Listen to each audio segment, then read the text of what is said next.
I'll regret asking this, but what exactly are you doing? Practicing. For what? The rodeo? Well, I'm going to be a stripper to raise money for charity. Of course. Why pass the hat when you can drop the pants? Hey, look, if I can help just one poor kid by letting a bunch of screaming women drop dollar bills into my shorts, then it's worth it. Can sainthood be far behind?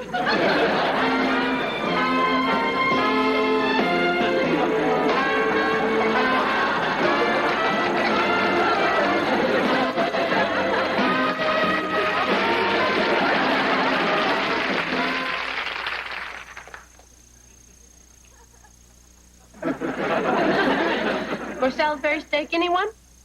I'm still chewing this piece. It's not too tough, is it?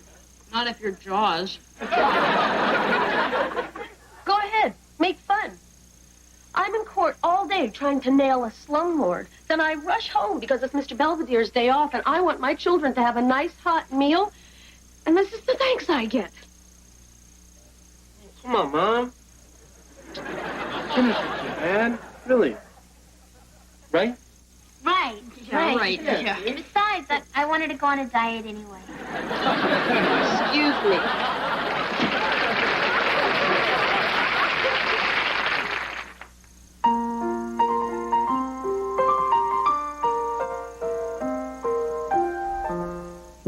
Streaks on the china never mattered before.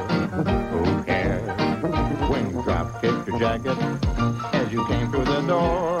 No one glared. According to our new rivals, life is more than mere survival, and we just might live the good life yet. I can't make a dent in this gravy.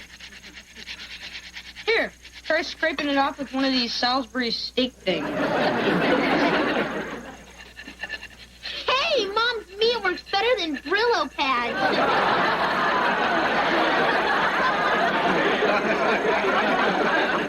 Nice going, Hez. Well, it was your stupid idea. Hey, come on. You know, we all make fun of Mom's cooking, but it wouldn't hurt to give her a compliment once in a while. You mean lie? Well, it's not lying. It's called being tactful. You mean like if I told you you're smart and beautiful? No, that would be lying. Real funny, Cap. All right, look, Dad's away in Russia and Mom's lonely. I think we should try and be extra nice to her. Okay? Okay. Great. Now let's be extra nice to ourselves and go get a pizza.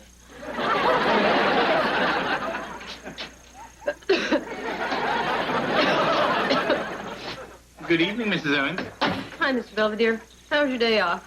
Oh, very pleasant. But then again, it always is without Wesley. Mr. Belvedere, how would you feel if the kids couldn't get their teeth through your thighs?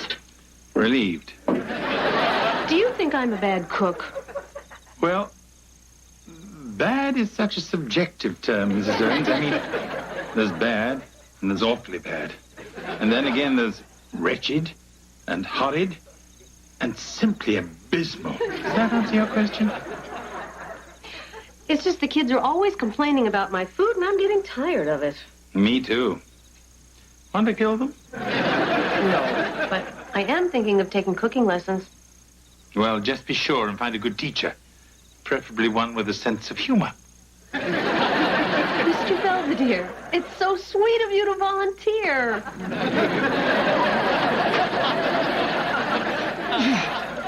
Mr. Belvedere, you're my trainer. Talk to me. Ugh. Why? I just saw your breakfast. Come on. Saturday's gonna be here before you know it. I want to look good for this strip-off. Gotta bulk up. Well, carry on. Hey, where are you going? To get something to eat. You bulk up your way, I'll bulk up mine. What are you doing?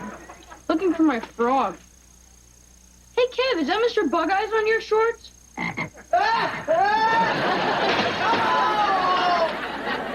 I suppose it was. For our first lesson, I thought we'd start with something foolproof. Good old Yankee pot roast. Oh, that's easy. You just take a hunk of meat, throw it in a pot, dump in a box of salt, and boil everything till the water's all gone. My grandmother's recipe. Ah, Then it is hereditary. Mrs. Owens, perhaps we should start with something even more basic. Oh, okay. Like spaghetti. Sure. Meet Chef Boyardee. Kevin, what happened? Mr. Bug Eyes made me sprain my wrist. Wait till I get my good hand on him.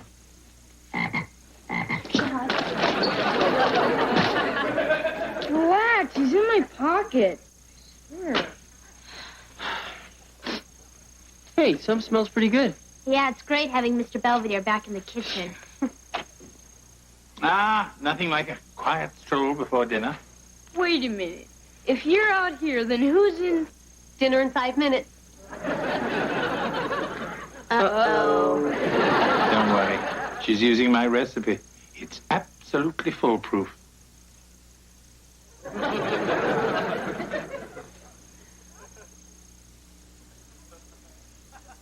So how is it? Mom, what'd you do to this meat? I mean, to make it so tangy. Oh, well, Mr. Belvedere gave me a few tips, like adding a bunch of beef bouillon cubes. Mrs. Owens, I distinctly remember telling you to add only 2 cubes. I know, but after you left, I got to thinking that if 2 would make it good, then 12 would make it fantastic. Right you are, Mom.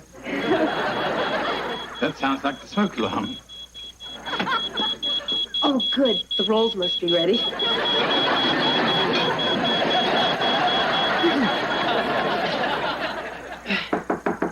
Come in. Hi, Wes said you wanted to see me.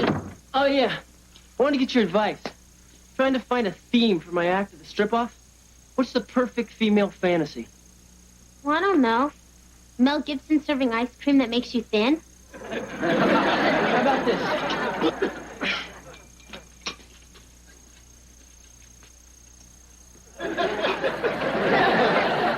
You're gonna be an STD florist? No, I'm a Roman gladiator. Well, good luck, Spartacus.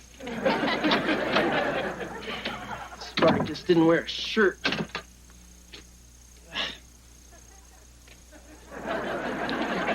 Oh, damn.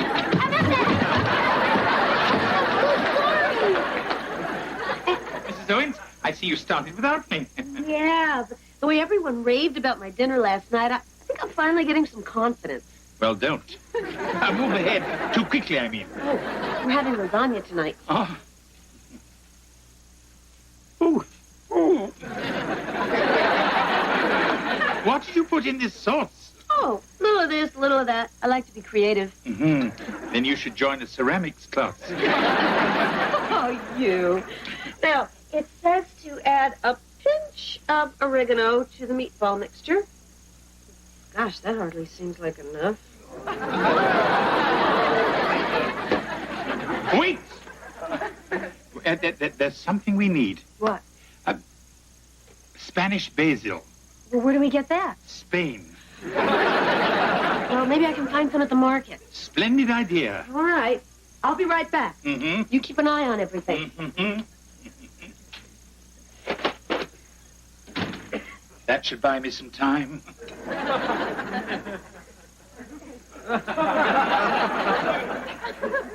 Are you sure you're okay, honey? I'm fine, Mom. I mean, I still have some vision in one eye. I said I was sorry. Well, I baked you something that's going to make you feel a lot better. Your favorite, pineapple upside-down cake. You can bring it in, Mr. Belvedere. All right, Mrs. Owens. I'm just taking it out of the oven. Ouch. Ooh. Ouch.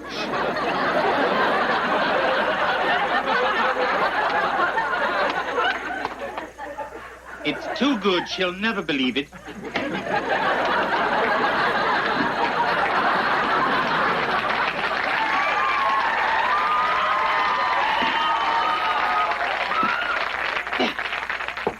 Wow, Mom, you really made that? Gee, I don't remember it looking so good. Boy, Mom, you've been making some really great dinners these past couple of nights. Yeah, you're getting better than Mr. Belvedere. I could never have come this far without him. You said a mouthful. Boy, Mom, you made us some really great dinners. Gee, you're even better than Mr. Belvedere. Oh, hello. Hello, Miss Ernst. How pleasant to see you. Mr. Belvedere, I'm thinking of having a dinner party tomorrow night. Where? Here. There's this city councilman, Lloyd Taylor, and we need his vote to hire 2 more attorneys for legal aid. So I'd like to invite him and his wife, and my boss Daryl and his wife. I'll prepare something special. No, you don't understand. I'm going to do the cooking. But I thought you liked these people. And would want to spend as much time with them as you can. Right, so why don't you serve the meal and I'll do everything else? I want to make a big impression. I think you can count on that. Kevin, why do you keep doing this to yourself? I want to look good for the strip-off. All you're going to look is lopsided. Uh-oh. My tooth fell out. It's been loose ever since you hit me in the face with a door. Kevin, I'm telling you as a sister, give this up. Hey, come on. I still have sex appeal. To who, Leon Spinks? Hey, look, this is for charity. Besides, there might be a great-looking nurse in the audience. Anyway, nothing is going to keep me off that stage tonight. And my tooth! Oh, my God!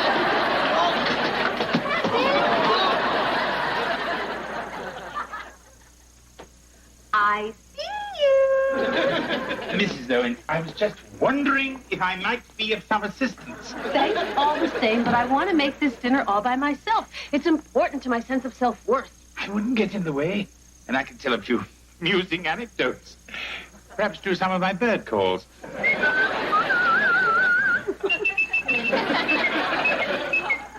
Mr. Belvedere, guess where I just found Mr. Bug-Eyes? He was in your closet trying to hit on one of your lizard skin shoes. Wesley, I'm in trouble. Oh, boy, what'd you do? I've been doctoring up every one of your mother's meals behind her back. You mean Mom still can't cook? Bingo. And we've got guests coming in a few hours. I've just got to get in the kitchen. I know. I'll call her from a payphone, tell her I ran away, and I won't come back unless she comes and gets me. That might work. Then again, she might break open the champagne. Hey, I got it. She's got to go upstairs and dress. When she does that, I'll need your help.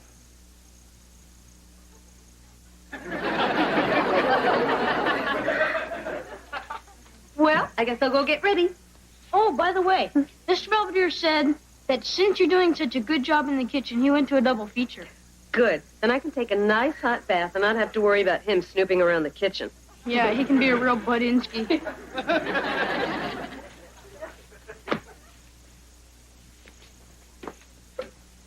All clear. How did I do? You think I fooled her? Without question. It's heartwarming seeing a boy lie to his mother that way.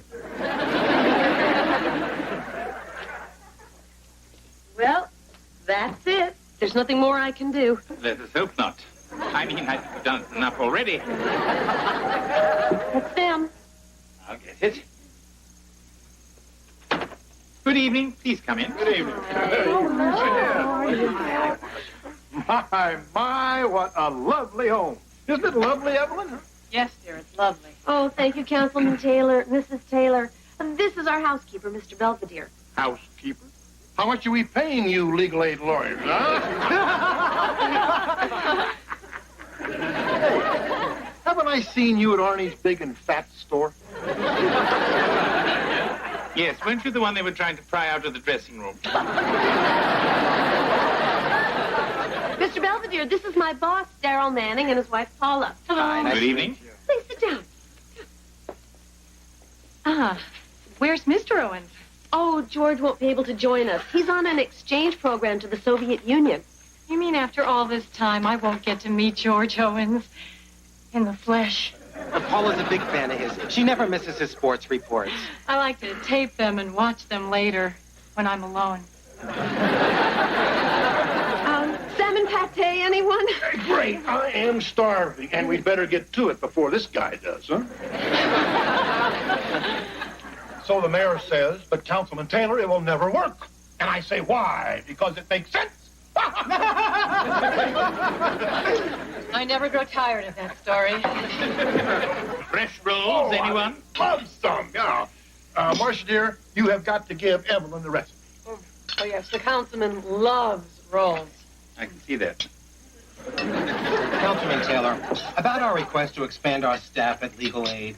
As it stands now, there's a 2-week waiting period to see an attorney, and it's only getting worse. Well, you know, your plight reminds me of the police shortage in '79. When George gets home, do you ever peel off his shirt and rub those big, broad shoulders with warm oil? Paula. There we go, Kev. Just one step at a time. Kevin. Mom, this is not my idea. But Kevin seems to be a few sandwiches short of a picnic. Wanted to come down here and show everyone his costume for the strip-off. What do you think? His mouth is still numb from the Novocaine the dentist gave him. I'm a Trojan. He's a Trojan. Apparently the one who fell off his horse. Well, nice to meet you. Goodbye, Kevin. Break a leg. What a handsome family you have. Mr. Belvedere, I gotta talk to you. Oh, honey, come here. This is our youngest, Wesley. Well, young man, what do you want to be when you grow up? I don't know. Mr. Belvedere always says I'll either end up in prison or politics. Why not both? Mr. Belvedere, we have to talk. Please excuse us. Don't eat that stuff. Why not? Salmon pate is the only edible thing your mother made. Mr. Bug Eyes ate some, and look what it did to him. Oh, dear. That stuff must be rotten or something. Oh, not necessarily. I'm sorry about your frog, of course. But that doesn't mean it'll hurt people. Does it? I don't know. Guess we'll find out if everybody drops dead. Where's the first aid manual? It's over here. Check under food poisoning. Okay, here it is. Food poisoning is caused by bacterial toxins. It says to induce vomiting with 1 tablespoon of syrup of ipecac. We used the last bottle after one of your mother's meatloaves. Well, there's nothing to it. I should just have to go out there and tell everyone your mother's poisoned them. No! This dinner's important to Mom. She's trying to make a good impression. Yes, I suppose you're right. So what are we going to do? Wesley, I never thought I'd say this, but let's go and make everyone sick.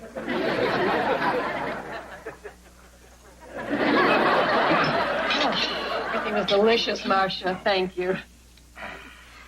Is everybody done? Well, I know I am. I couldn't eat another thing if you paid me. And I am an elected official.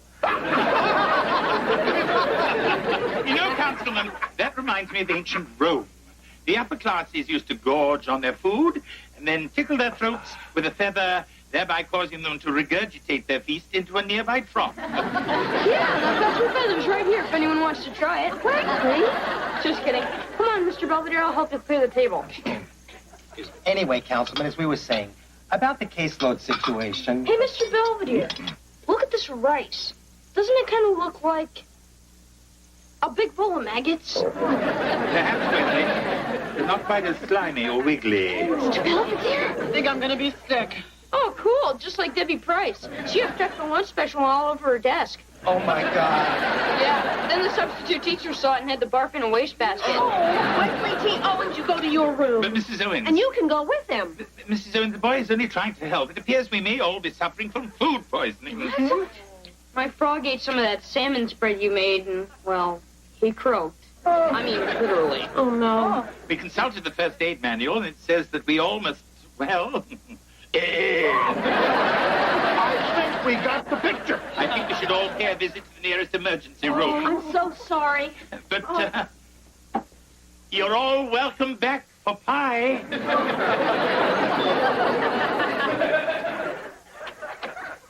I've never been so humiliated in my life. From now on, you do all the cooking, Mr. Belvedere.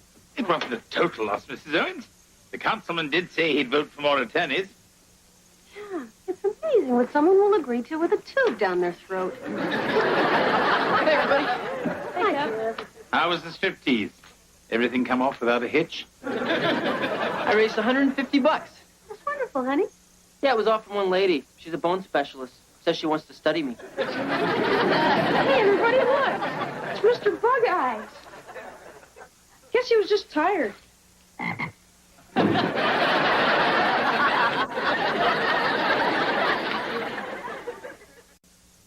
Mrs. Owens tells me that both new attorneys at Legal Aid are working out very well, and that they were the only ones brave enough to sample the plate of cookies she made. As for Kevin, the strip-off for charity was so successful that they're having another one this weekend. Kevin cannot attend on the advice of his bone specialist. He is sending a proxy. Ladies, you ain't seen nothing yet.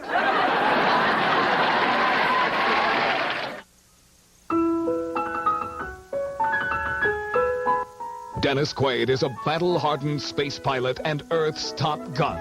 Louis Gossett Jr. is an alien from a distant planet with a distinct hatred for Earthmen.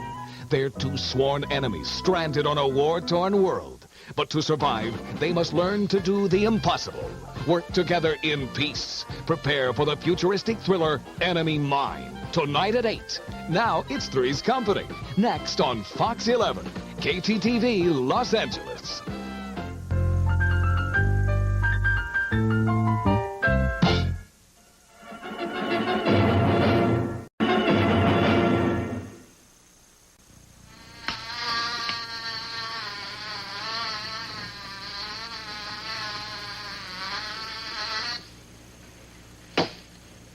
Oops.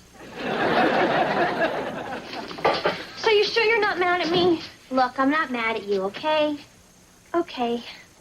Goodbye, Mr. Goldbladder. I'm so mad at her.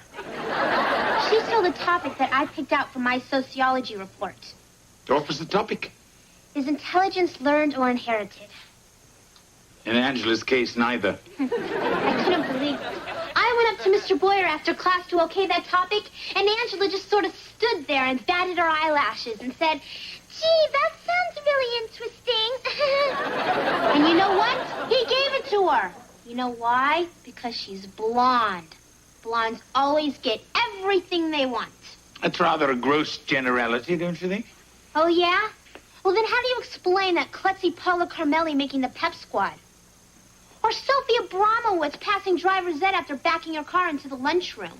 Happy coincidence? They're all blondes. Well, if you really believe that theory, why don't you put it to the test? Huh? In the 60s, there was an important book called Black Like Me. The author disguised himself as a black man and wrote about his experience. So you think I should bleach my hair and write a book called Blonde Like Me? Well, I don't know if it would make a bestseller, but it would make a fine report. You know, that's not such a geeky idea.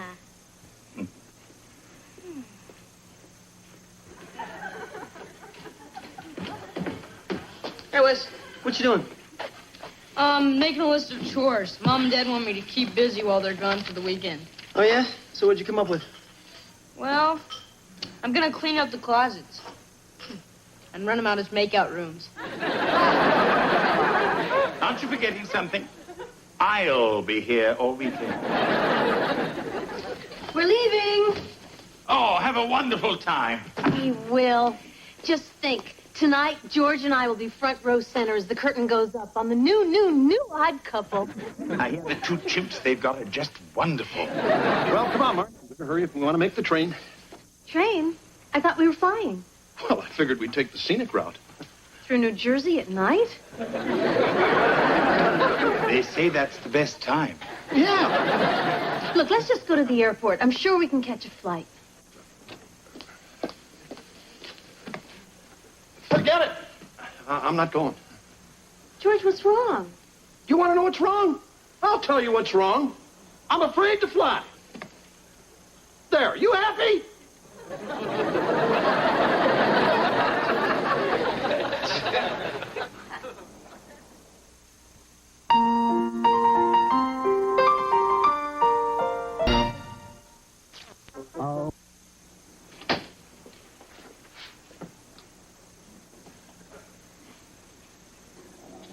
Hey, I know what you're all thinking. I'm a big chicken, okay? Hey, Dad, I don't get it. I mean, you used to fly all the time. Yeah, I know. I used to close my eyes and pretend I was on a bus. You know, know, honey, you're a lot safer in the air than you are on the road. Yeah, and those airline pilots have a lot of experience, Dad. Some of them are even older than Mr. Belvedere. Right, and it's amazing how those big planes that weigh tons and tons actually get up in the air. And stay up there, too. Thank you, Sky King.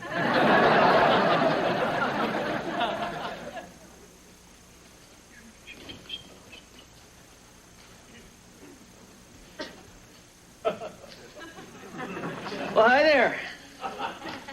My name's Kevin. I'm Heather's older brother. You know, the one in college. Kevin, you are disgusting. Hey, look, I didn't know you dyed your hair. Looks pretty good. I mean, not that good. Hi, Kevin. Hi. Oh, my gosh. So, what do you think? You're blonde. Yeah? But I'm supposed to be the blonde. I mean, it's like our identity. When you think of me, you think blonde. When you think of you, you think mud. Mud? Or whatever color your hair used to be. It was tawny brown. This is to get back at me for yesterday, isn't it? No, not exactly. Heather.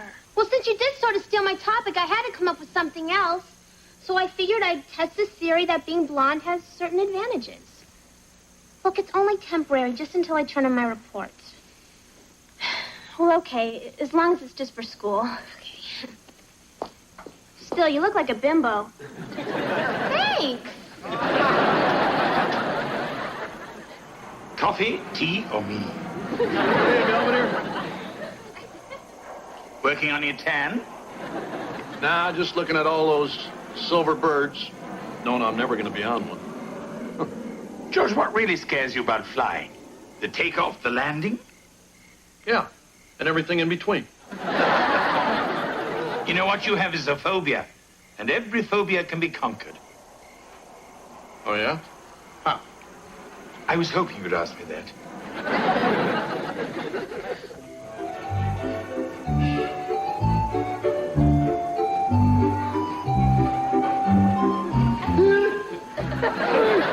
Are we having fun? I hate you! No, you don't. What you hate is loss of control. I lost that the first time we went over the top. You see, psychologically, the loss of control is at the root of your fear of flying. Why aren't we moving? Oh, we haven't stopped to let people off. Don't give me that. We haven't moved in 15 minutes. We're stuck. Help! George. Mommy, that man's scaring me. There, you proud of yourself? So, which one of you guys wants to go first? Are you crazy? I'm the kid on the ladder. It might be a while before we get this thing fixed. We'd prefer to stay. Oh, I get it. Yeah, you two make a real cute couple.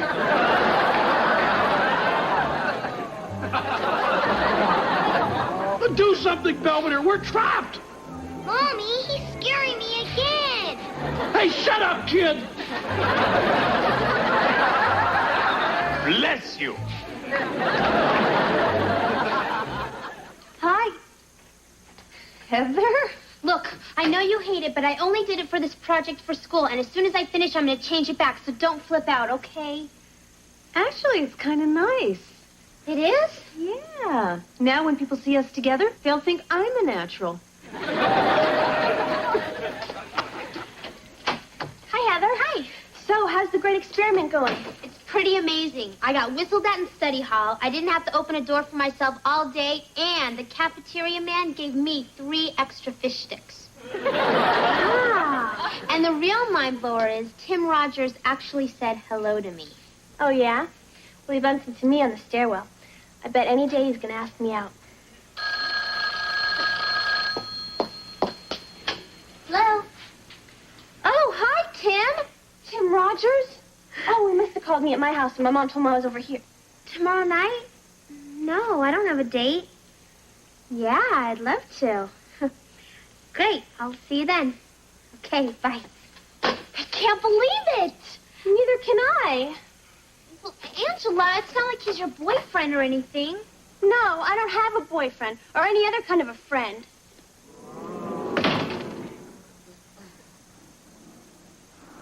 I'm on a bus. I'm on a bus. I'm on a bus. Don't worry, George. I'm sure very soon we'll have our feet planted firmly on the ground. Why is that helicopter flying so low? Hey, you two guys on the Ferris wheel. Us? Yeah, you. Grab the ladder. What ladder? Oh. I'm not getting on that thing. You suit yourself, George, but I'm not spending the rest of my life up here. Hey! Let go. Let go. Mayday. Let Mayday. go. Mayday. Mayday.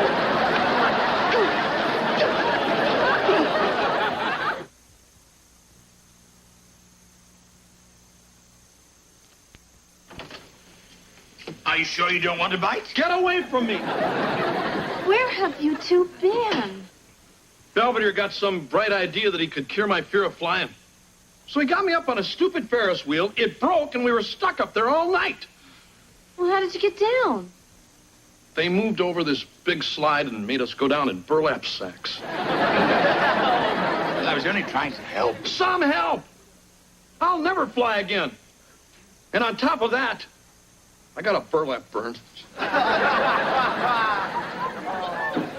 Well, if at first you don't succeed, there's always plan B.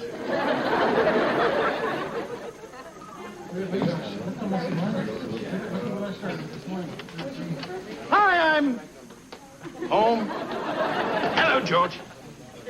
Belvedere. Who are all these people?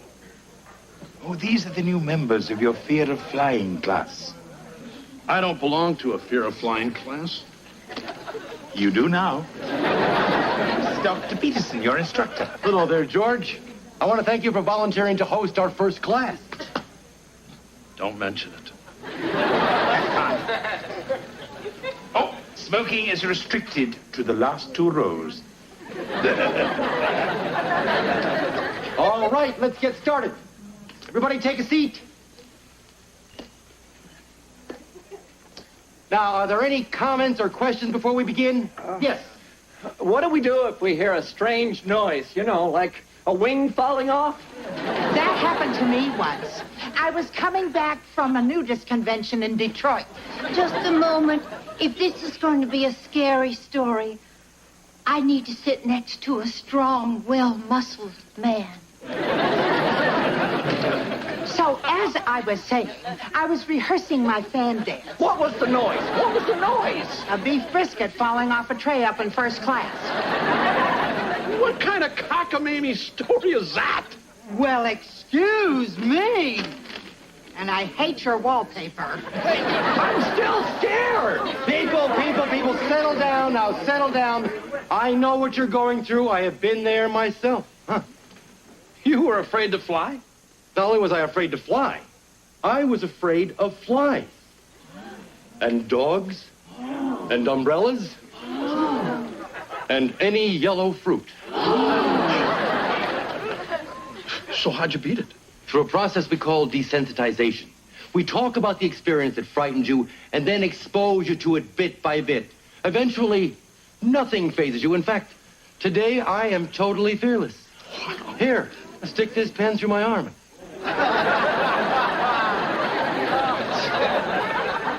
Oh, come on, you're crazy.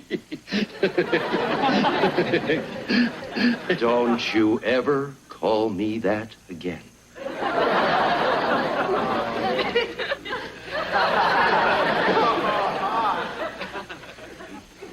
All right, now. Who here hates their mother? Oh, what beautiful roses. Boy, I sure never got these when I was a brunette. Except from that guy who worked in the funeral home. How is your sociology report coming? Oh, I turned that in a week ago. I thought you were going to change your hair back when you were through. What's the rush? No rush. By the way, what does Angela think? Why do you ask? Well, I just haven't seen her around much lately. I thought maybe she was upset by all this. Angela, we go so far back, nothing could break up our friendship. Here's all the stuff I've ever borrowed from you in my whole entire life. Nice knowing you. And incidentally, your roots are showing.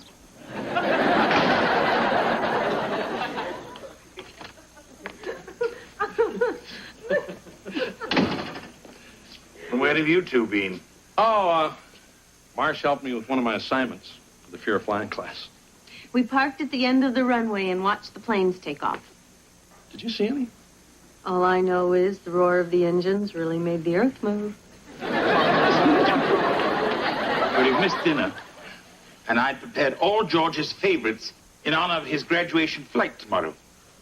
Oh, meatloaf with ketchup, potato logs, and creamed corn. Uh-huh. Hey, thanks, big guy. I like it even better cold. You would. George, you really stuck it out in your class the past 2 weeks. And in honor of your courage, I got you a little something. Oh, wings. Mm-hmm. So, are you all ready for your graduation flight tomorrow? Ready? Are you kidding? You just watch me walk on that plane. Oh, God, Belvedere! Don't make me do this! Honestly, George, you've had 2 weeks to prepare for this flight. Welcome aboard. I'm Eva Schmidt, your flight attendant. Oh, we are nervous, aren't we? I'm okay. Why don't we have a seat? Everything's going to be fine. Well, you heard her. That's it. Hi, George. I... Want to share a blanket? I think you'll be more comfortable over here. Welcome aboard, ladies and gentlemen. This is Captain Blodgett. We'll be leaving the gate in approximately 2 minutes. Well, George, I think I have to go. Now, you sure you'll be all right? Aces! That's the spirit. Don't go, big guy! George, let go. Sit. Buckle up. No! Maybe you should stay. Perhaps I should. All right, George, you can let go. George! Miss Schmidt, please secure the cabin. Either of you guys have a cigarette? I just went through 8 packs in 12 minutes. Sorry. Oh, my gosh. We're moving. We are moving! Please. Dr. Peterson will not be joining us today. What? He had to have a pin removed from his arm. How are we supposed to get through this without Dr. Peterson? Oh, don't worry. You've got me now. So pay attention, Dummkopf. This is for your safety. Now, the exits are clearly marked. What if we lose power and the lights are out and it's pitch dark and we can't see them? Then what? I had that happen to me once. I was on my way back from visiting my sister Ruth. Sit down and buckle it up. Now, in the unlikely event of a water landing... I said unlikely. Your seat cushions will serve as your life vest. Leave them alone! Now, you'll find one of these in your seat back pockets in case you toss your cookies, which I'll be serving along with your favorite beverage. Now, are there any questions? Ladies and gentlemen, I'm sure you're all thinking of 1,000 things that could probably go wrong. But they probably won't. Trust me. Nice going, sport. Here, try your luck with the songbook. Ladies and gentlemen, today's flight will last approximately 30 minutes as we circle Pittsburgh at 18,000 feet. Flight attendant, prepare for departure. Well, George, how does it feel to have come this far?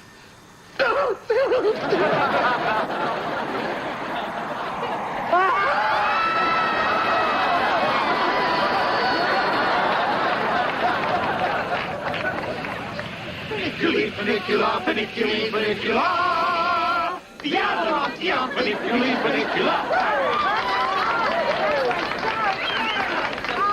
Feeling any better? Hey, big guy, this wasn't so bad after all. You see, there's nothing to be afraid of up here.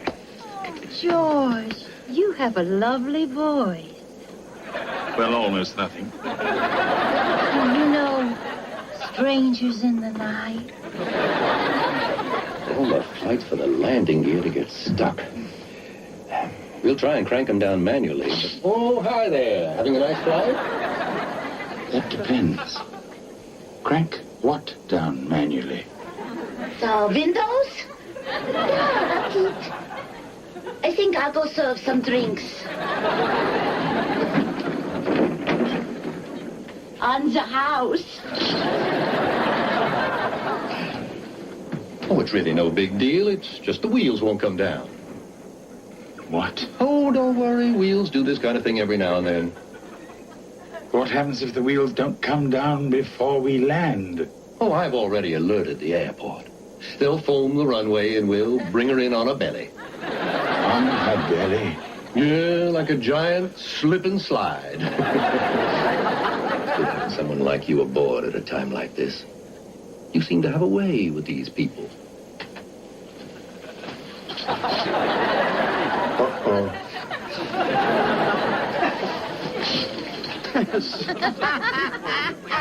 Hey, Lynn, how's about another song? Not unless it's nearer my God to thee. So anyway, it's a 3-2 count and the hammer's hitting. He gets a curveball and knocks it from here to Kingdom Come. Kingdom Come, you know. Heaven, stuffing. Hey, what's the matter, big guy? Are you okay?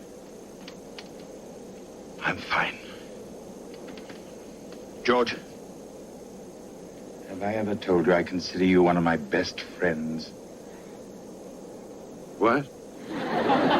George Owens, you are a good and decent man.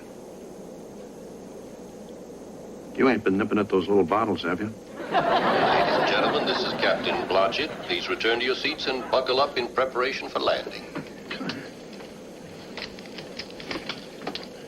We're going in, big guy.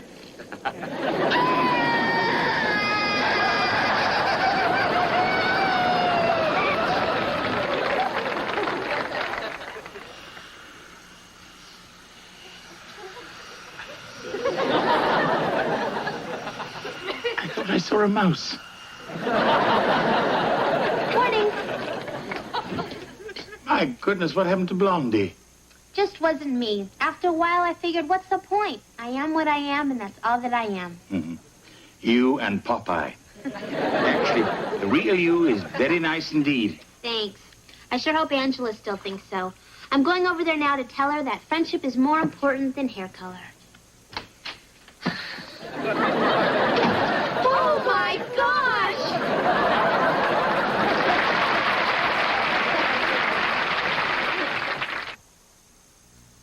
Mr. Belvedere will be right back. Heather's experiment in blondness has taught her that being blonde is not the be-all and end-all of existence. As for George, he and Mrs. Owens are winging their way to New York. George made a spectacular recovery from his fear of flying and graduated from his class with honors. Yes?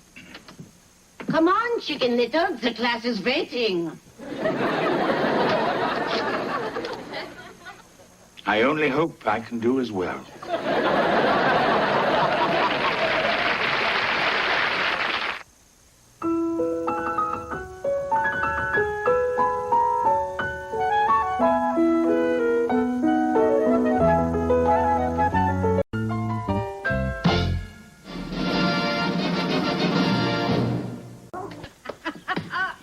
Oh, boy, we showed them 48-6. But they did their best, so let us not gloat or act superior.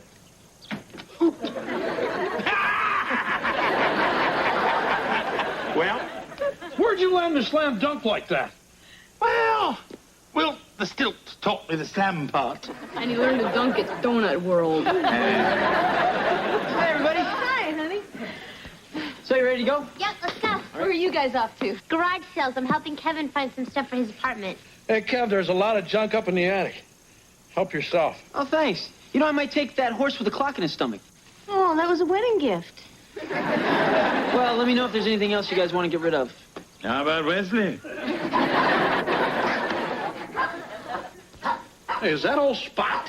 What did we tell you about letting him run around without a leash? Well, he always comes back in time for Lassie. Oh, no. He's chasing Grandma Huffnagel. Oh, that old broad can really hustle with that walker. Oh, she's gonna try and hurdle the hedge.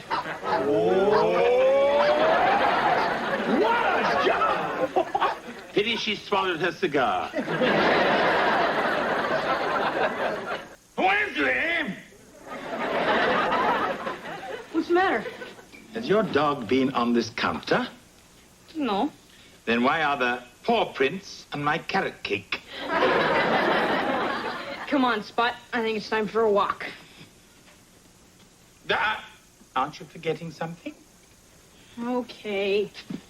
Boy, I'd sure hate to be on a leash. Yes, but the rest of us would feel far safer. Okay, oh, hi, Miss. Hey, Miss Belvedere. Hi, Ken. Oh, it looks like you found a garage sale. Yep, sure did. And I found some really great stuff for my apartment. What do you think?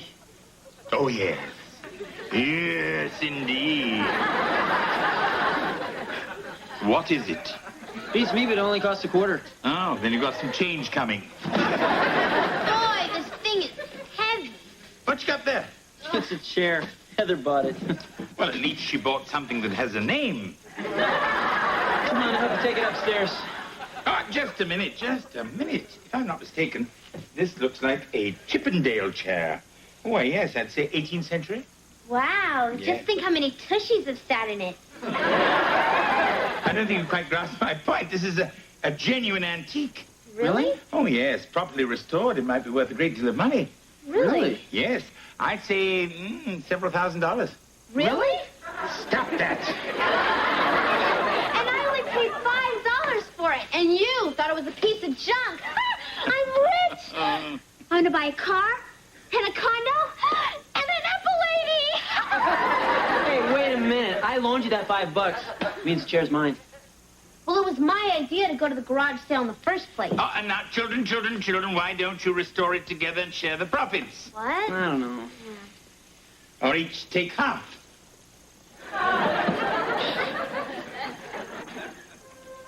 Opera, ballet, Shakespeare. Geez, 64 channels and there's nothing decent to watch. Well, then why don't we just talk? Okay. Mom, Dad. Go do your homework. I don't have any homework. Excuse me, I'm sorry. I don't think we've met. I'm Marcia Owens, and this is my husband. This isn't a social call. I found your dog in my yard, hanging around my prize poodle, Fifi. Well, maybe you wanted to buy her a drink. You don't seem to understand. I've paid over $800 in stud service. Then why are you in such a bad mood?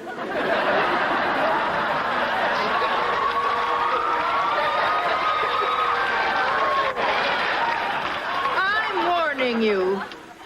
I don't ever want to see that unmannered, ill-bred little runt of yours in my yard again. And that goes for you, too, Spot.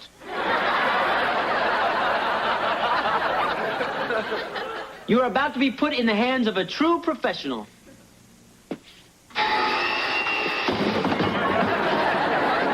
Kevin, what are you doing? Oh, just a little sanding. No problem, really. Well, you can't use it on the chair. You'll turn it into sawdust.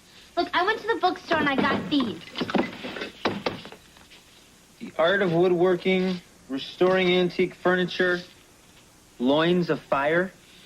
I thought it was a cookbook. Yeah, well, why don't you find the recipe, and I'll take care of the chair. Look, Kevin, this chair is worth a lot of money. If we're going to refinish it, we're going to do it right. Now, we start with this. What do you want me to do, brush my teeth? Oh, we're going to use it to get every particle out of every crevice. Well, why don't we just soak it in Efferdence? Boy, you should have seen it. Spot saw Fifi and took off. Dad chased him across the park, through the duck pond, and finally caught him in the garbage dump.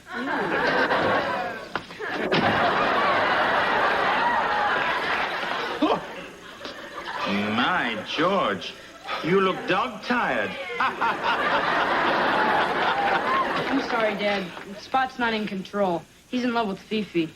Oh, Wesley, don't be silly. Dogs don't fall in love. They beget. Beget? Mm-hmm. What is it with you British? You're so uptight and proper. Why don't you just come out and say what you mean? Very well. You're an idiot.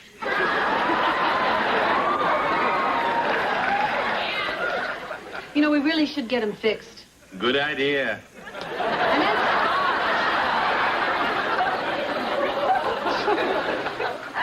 What do you mean, get him fixed? Oh, well, it's an operation, honey. And afterwards, Spot won't be able to make puppies. And he won't be so interested in Belvedere's leg.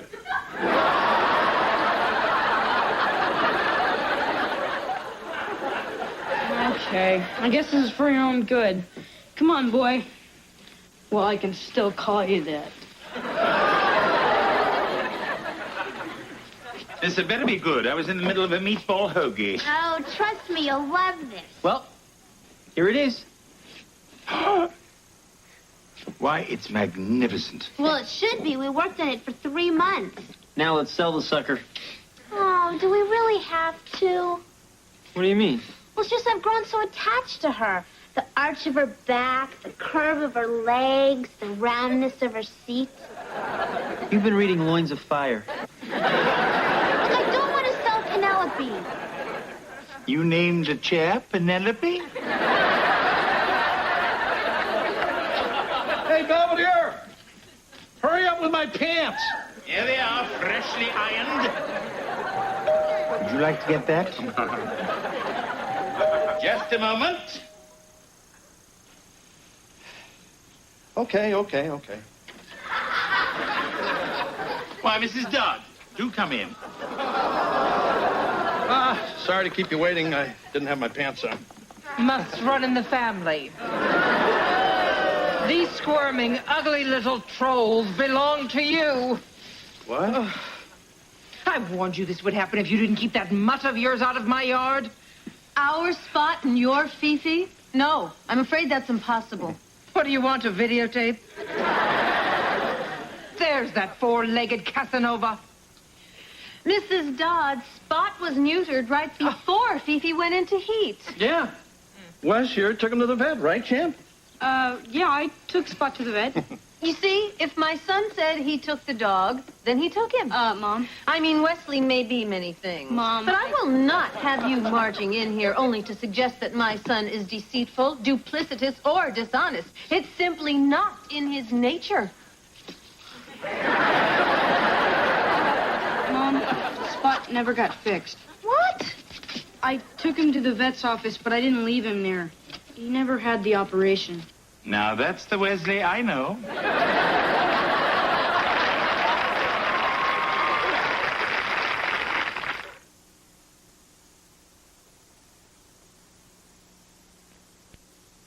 Wes, why didn't you get the dog fixed? Dad always said if it ain't broke, don't fix it. Look, I took him to the vet's office, and the lady behind the counter was about to take him, and then Spot gave me this look. What look? This look. Wesley, the dog was just nervous. And I don't blame him. Hi, guys. Hey, Kevin. Hey, who's puppies? Spot. He made whoopee with Fifi. Way to go, macho pup. I mean, bad Spot, bad.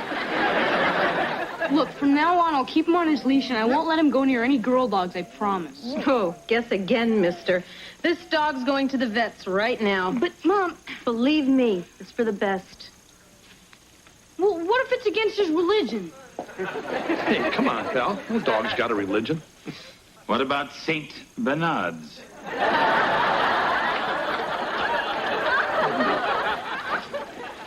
You know, you're going to have to find homes for these. Yeah, I know. I mean, it's going to be your responsibility to watch them, to feed them, and to scoop the poop. Do you understand? Don't worry, Mr. Belvedere. I'll take care of everything, I promise. Come on, Wes. I'll take you to school. Okay. See ya.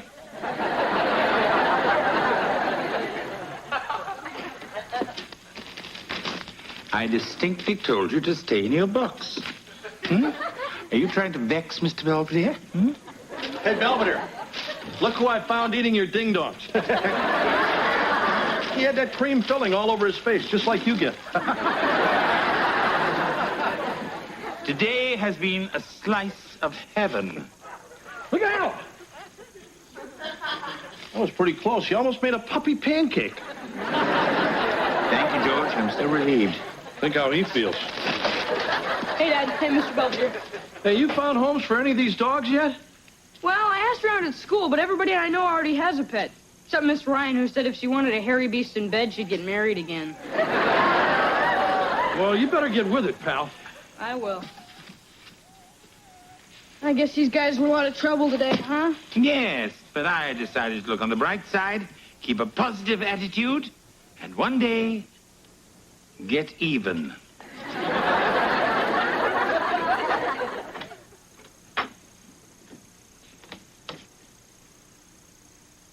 How nice. No puppies, no people.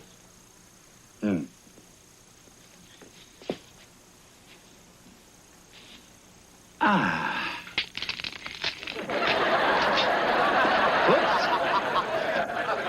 Oh, hi, Miss Belvedere. Hello. What are you doing out here? I was just admiring your handiwork. Yeah, well, we've been talking to antique dealers, and they say our chair could be worth $4,000 or $5,000. Oh, what do they know? Well, Nuts convinced me to sell the chair. We're going to use the money to buy more antiques. Yeah, maybe go into our own business. Yeah, isn't that a great idea? No, I mean, I wouldn't rush into anything. You know, it's funny, I've never even sat in it. Oh, and you shouldn't. I mean, it's extremely delicate. Are you kidding? This baby's so well built it could take a bull elephant. I wouldn't be too sure of that. Go ahead, try it out.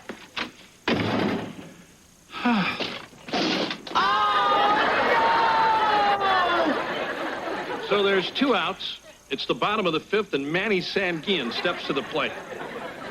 He starts scratching himself. That's something ball players and you guys have in common. Anyway, so as he gets up to the plate, he steps Look to the at that. The vet said he's going to be fine. Now remember, boy, you're supposed to take it easy for a couple of days. Oh, I'm too glad that's over. I don't think it's over. What about these guys? You mean Larry, Moe, and Curly? Yeah. You know, you found homes for only 2 of the puppies. So? So we can't keep them forever? What am I going to do? Well, maybe you could try running an ad in the paper. Huh? Well, you know, something catchy like, hurry up and adopt a cute little mutt before it gets squashed under Belvedere's butt.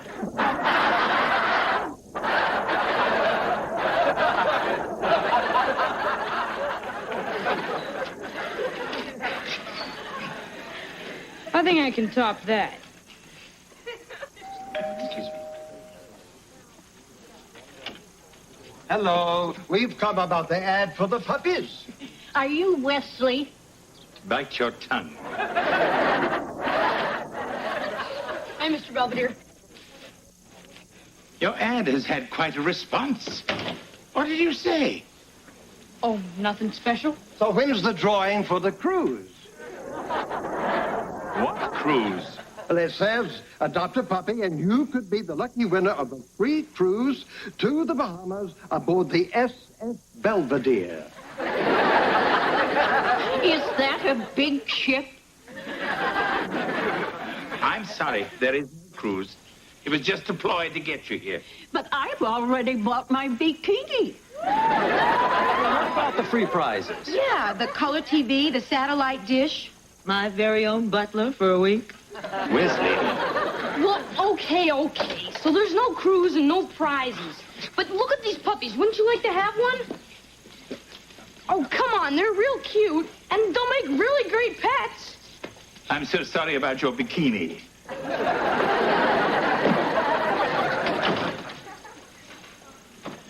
Wesley, what made you do such a foolish thing? Look, I'm getting desperate. We have to find homes for these guys. Yes, well, that's no way to go about it. Mr. Belvedere, you're always good at stuff like this. What am I going to do? I honestly don't know.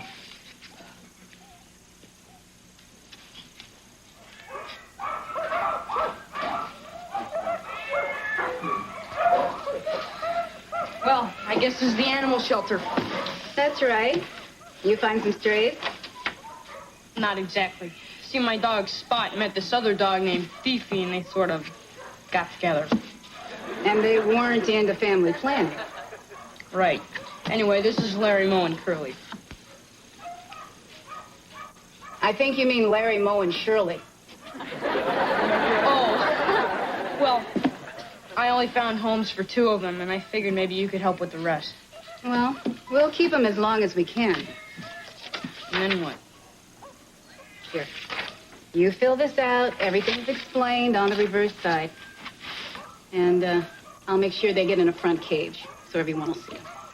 Thanks. Can you give us a minute? Sure.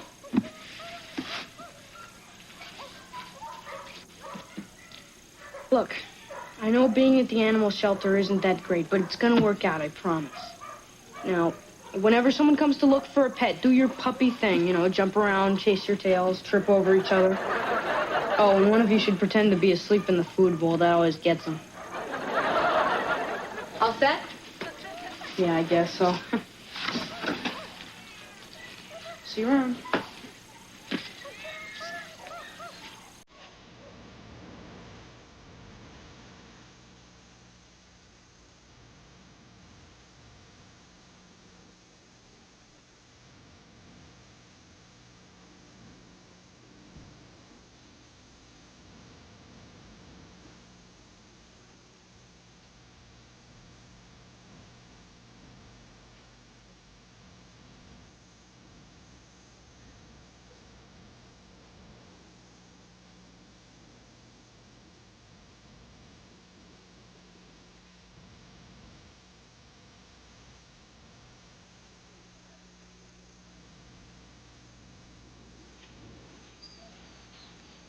Hi.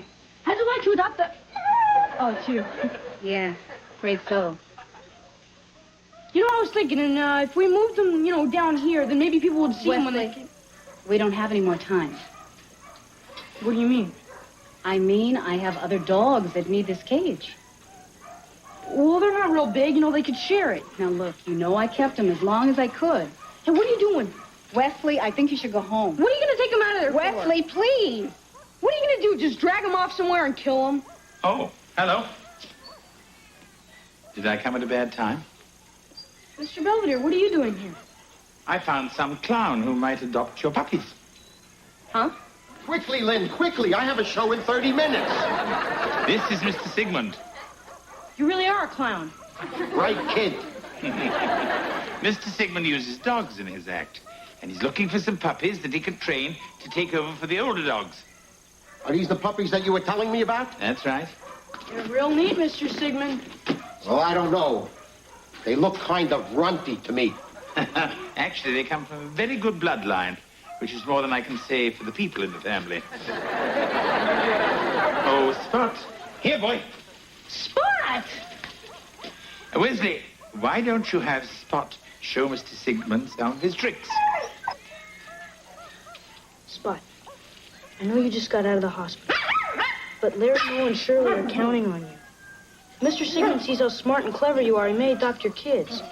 And let's face it, they're the only kids you're ever going to have. He doesn't know how lucky he is. Damn. Roll over. Good. Okay, sit up. Good. I'd say the dog has the boy rather well trained. Oh, I'm in this deep. What the heck? Okay, go jump. Go jump. Go jump. Go jump. Just like my wife. Does he play dead, too? Well, what do you think, Mr. Sigmund? Will you stop hocking me, huh? Okay, I'll take it. Thank you, Mr. Sigmund. Don't mention it. Just a few forms to fill out. Oh, I knew we'd find homes for him. Thanks, Mr. Belvedere. Yes. Well, I suppose they're luckier than most.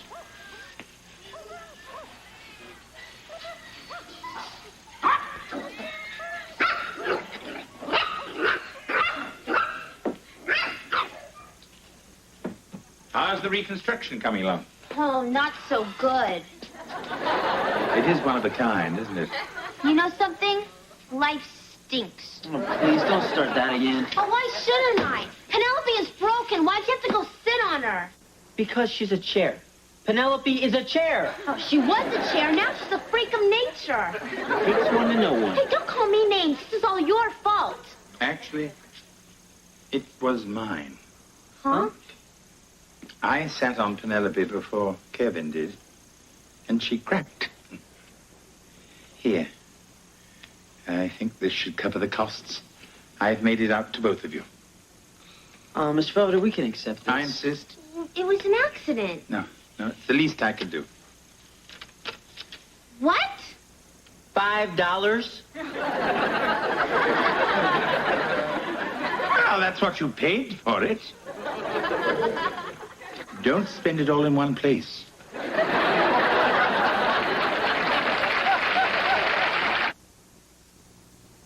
Mr. Belvedere will be right back.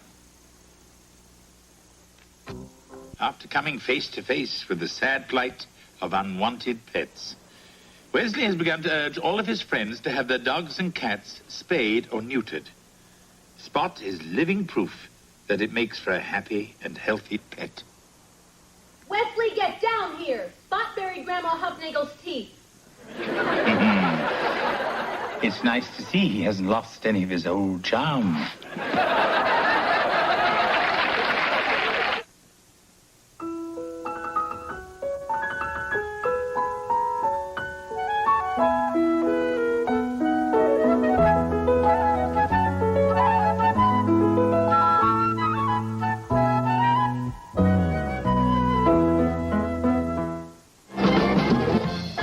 Boston Globe calls Life Goes On the best new drama series of the year.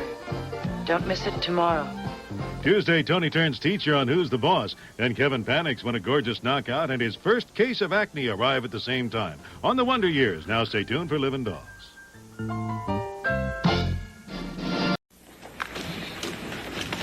Hey, Wes, do you have any room in your backpack? Mine's full. Heather, we're going camping to get away from it all, and you're taking it all with us. Well, I need all this stuff. All you need is a pair of shorts, a pair of jeans, and a mask so you don't scare the bears. Oh, haven't you gone yet? Sure you don't want to come camping with us, Mr. Belvedere? You'd enjoy the peace and quiet. That's why I'm staying here. Hey, guys, you all set to leave? Let me guess. Your mom isn't ready. Close. She's not even here. What? She's working on some adoption case. Well, Wesley, I hope she finds you a very nice home. Very funny. Well, the car's all packed. I brought along my harmonica so we can sing songs around the campfire. I'd better make room for my headphones. Hey, Kev, I'm glad you could break away from your studies and come with us. Hey, Dad, I love spending time with my family. Besides, they're fumigating my apartment, and if I stayed there, I'd die. Hi, guys. Sorry I'm late. Hey, Mark, throw that in the knapsack and let's... Is that a baby? No, George, the dog went bald. Marsh, what's that baby doing here? Looks like 2 to 3 days. Hey, Marsh, what's going on?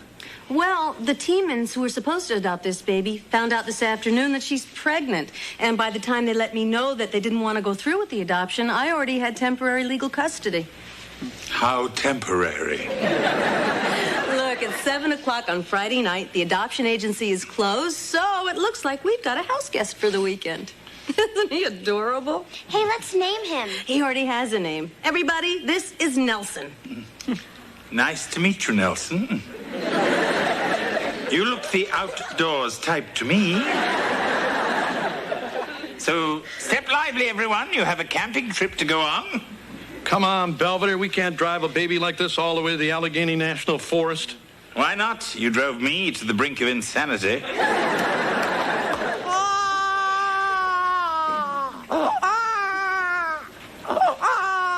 Hey, Marsh. It's 3 o'clock. I know, honey, but unfortunately, Nelson hasn't learned how to tell time yet. Well, I'll walk him for a while. Oh, no, that's okay. You need your sleep. You got a golf game in a couple of hours. Who's worried about a golf game? I got my own little personal water hazard right here.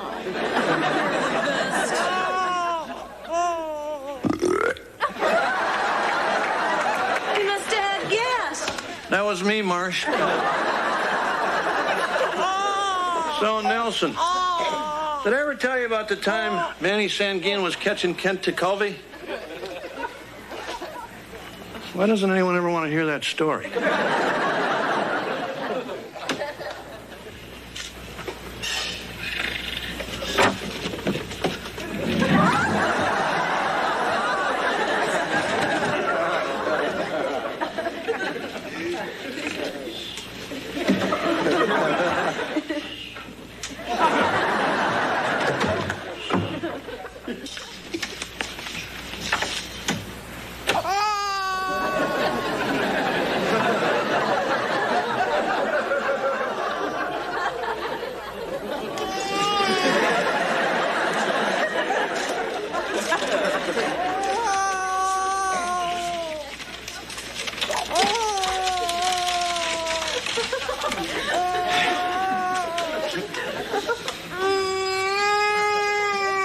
Sleep tight, George.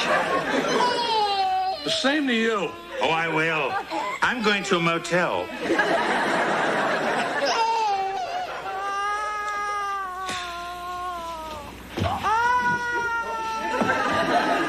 Sorry, this couch is taken. Oh, yeah? Well, now it's a duplex. Shove over. I gotta find some place to sleep where I can't hear the baby crying.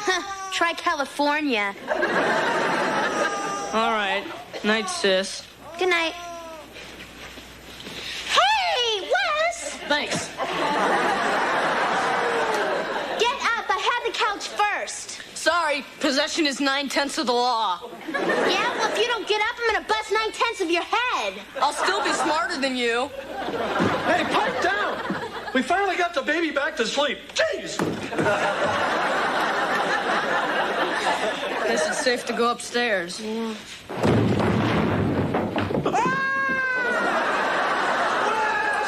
I'm gonna torch this crummy skateboard off! Hey, morning, everybody. What's up, Miss Belvedere? What's up? My, you look chipper. Well, I got all caught up in sleep last night. I found a house to share. Why didn't you tell us? Hey, I was lucky the dog let me in. Wesley, you haven't eaten a thing. Where are you going? To school. To get some sleep. Well, listen, they're done fumigating my apartment. Heather, you want to ride to school? As long as they fumigated your car, too. Mrs. Owens, some breakfast? Oh, no time. I have to get to the office. I have a lot of calls to make if I'm going to find a home for this precious little guy. Good luck. Same to you. You're leaving him with me? Yeah, just for a few hours. Now, if he whimpers, he's wet. If he screams, he's hungry. And if he gurgles, he wants a little kissy-wissy. Do you remember all that? Mrs. Owens, I'll have you know, I raised 4 members of the royal family.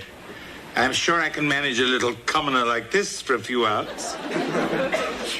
My dear child, I have fed you, walked you, endured your impression of Mount St. Helens for 6 hours now.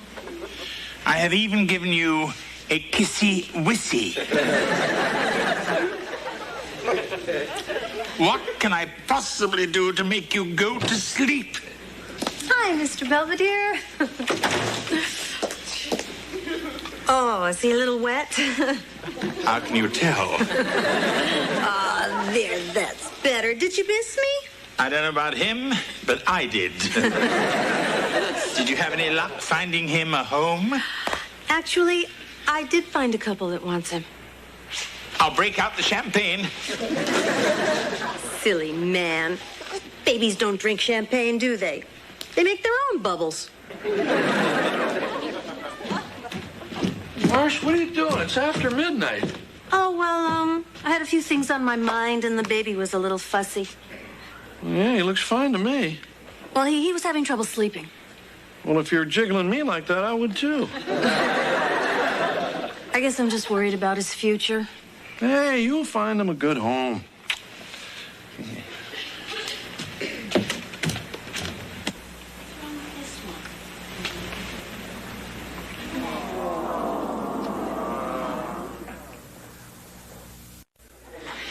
Boy, something really important must be up. Yeah, Mom hasn't called an official family meeting since the time Wesley took out a second mortgage on the house. Oh, good. You're all here. Yeah, World Federation Wrestling is on, so make it fast. Well, what would you all say if I told you that we were going to have another person living here? Is it a prisoner exchange program? No, I'm talking about a baby. You're gonna have a baby? Way to go, Dad! No, I'm not having a baby. I'm talking about adopting Nelson. Surely you're kidding. Come on, Marsh, you know how you get around babies. How? Nuts. I can't help it. Every time I look at his little face, I see Kevin and Heather and Wesley. And you want another one? Look, Mom, a baby's gonna take a lot of your time. What about your job? Well, that's why Mr. Belvedere is here. No. That is why Mr. Belvedere is leaving. That does it for me. The kid stays. Look, Mr. Belvedere doesn't have to do anything for the baby he doesn't want to do. I can do most of my work at home and take care of Nelson at the same time. Well, don't I get a say in this? Of course you do. If you want to deny me the one and only thing I have ever asked for, just say the word. Are you all ready for breakfast? There's a good boy, yeah. Oh, that's so sweet. You want to hold him a sec? Well, sure. Catch.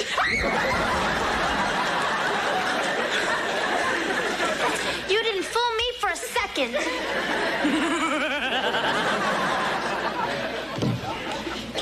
Hi, Dad. Morning. Where's Mom? Well, she was up all night with the baby, and it's Belvedere's day off, and he was out of here right after midnight. So I made breakfast. Oh, goody.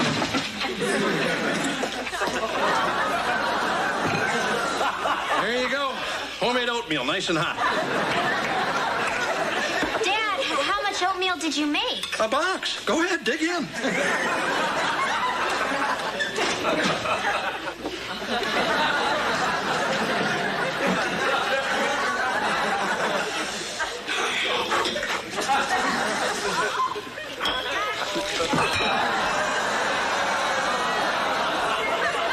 Give me your bowl, Heather. No, you first. You need something that'll stick to your ribs. Come on now, guys, don't fight over your food. Dad's right, Heather. Come on, I'll buy you a breakfast burrito. You're on. Hey, aren't you going to finish your oatmeal? Hang on to it, Dad. We can use it to patch the driveway. Thanks for letting me sleep in, George. Hey, no sweat. So, how's the colic kid? Oh, he's catching a nap. Keeping me on my feet all night really wore him out. Oh, you going to take it easy today? I can't. I have to finish writing 3 briefs, make a long-distance conference call, and help a client reorganize her estate. Don't forget to mow the lawn. See ya. Bye.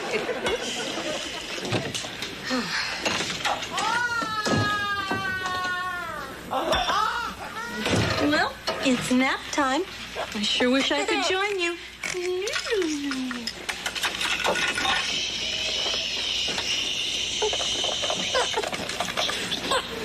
Bill McLaughlin, please. Marcia Owens returning his call. Hi, Bill. Can I put you on the squawk box? Good. Marcia, I've been going over the contracts, and I had a couple of thoughts. Okay, go ahead. I'm with you. First of all, Fields versus Westmoreland County is an excellent precedent to cite. Well, failing a motion to dismiss, I think we need a precedent. Oh, hello. Whose boy are you? What? No, Bill. No, nothing. Where do we stand on deposition? Well, they've been submitted to the court, including the required stipulations. Oh, did you make a pee-pee? No, Marcia, I didn't. Oh, no, not you. I'm talking to a baby. Well, as I was saying, Marcia, can you hear me? Hey, Bill, can I call you back in 15 minutes? Sorry, I'm doing court. How about later this afternoon? No good. Why don't we try this tomorrow? No, tomorrow I have to take the baby to the pediatrician. Now listen, Nelson, I have a very important client coming over, so if you could just stay asleep for an hour or two, I can make enough money to buy you a... How do you bribe a baby? Hello, Mrs. Esterhazy. Please come in. Thank you. What a lovely place. Where are those little mints that you have at your office? Oh, I'm sorry, but as I told you on the phone, we have a new baby in the house, and they take up so much time. Well, I'm sure your baby's getting more quality time than my grandchild gets from my son and that airhead aerobics instructor he married. It's such a shame about your son moving to Florida.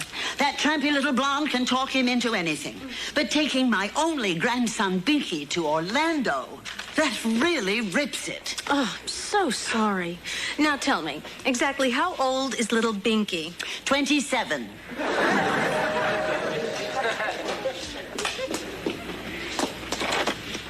Hi, I'm Stan from the Beaver County Cable Company.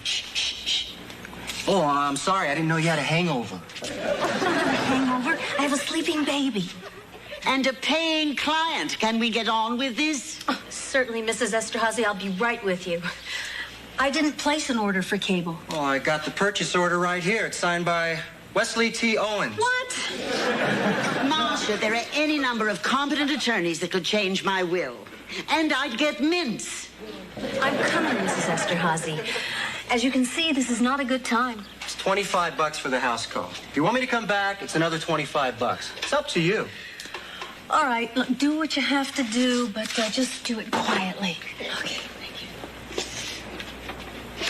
Listen, you bleach blonde little tramp. I beg your pardon. I'm cutting you and my worthless son out of my will unless you leave Binky with me. I'm with my attorney right now. Hello? That's her, and she's even more ruthless than she sounds. Stop that, you'll wake the baby. Oh, Nelson, no, not now. Will you quiet that child? This is a long-distance call. But it's my phone. Hello? It went dead.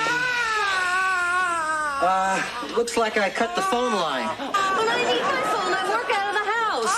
Not with this client. Oh, Mrs. Esterhazy, please, can't we reschedule? How about tomorrow? By that time, Binky could be strapped to a teacup in Disney World.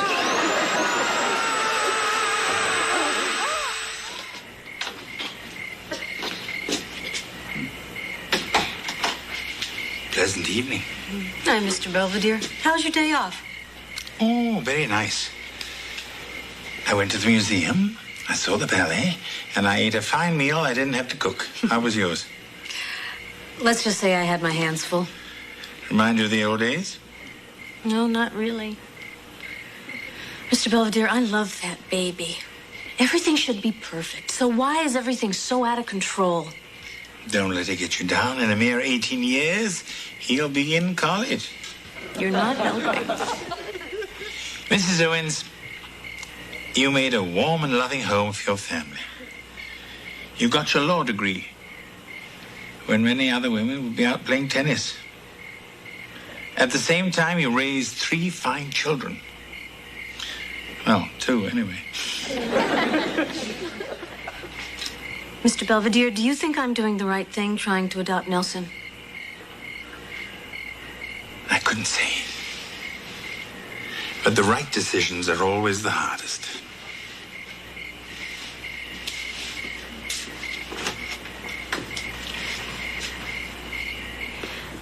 You're probably wondering why I called another family meeting. Are we getting another baby? Can we make it a girl this time? No, it's nothing like that. I've invited some people over tomorrow. Bob and Shelley Mills. He's a rabbi, and she's a nurse. They're coming to see Nelson. Are we having a bris? No, Kevin. They're coming to take Nelson home. What? They're what? But I thought you wanted another baby. When I decided to try for Nelson, my maternal instincts were on a rampage that completely overwhelmed my better judgment, especially when it comes to what's best for Nelson.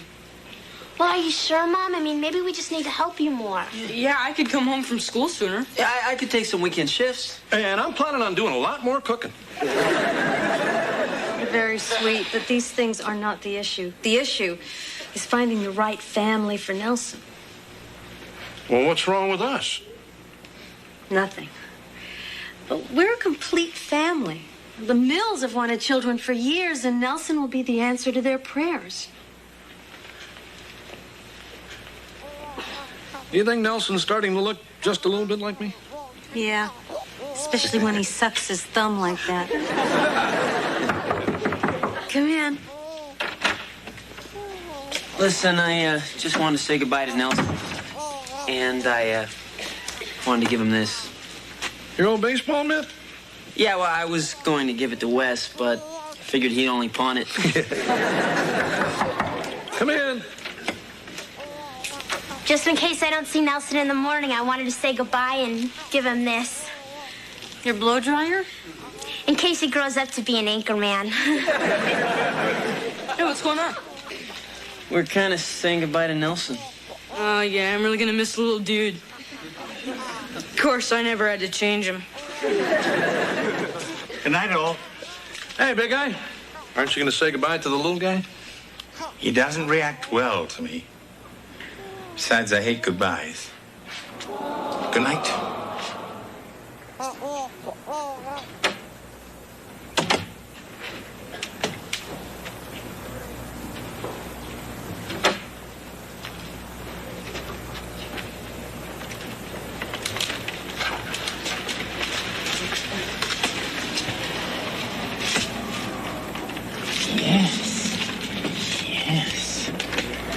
What I meant before was, I hate public goodbyes.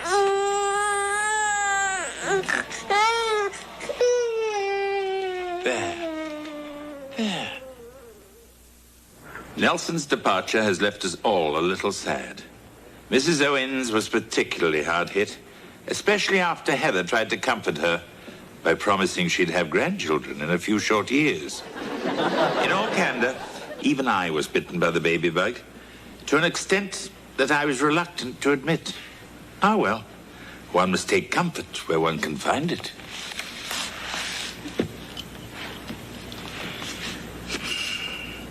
Come to Papa.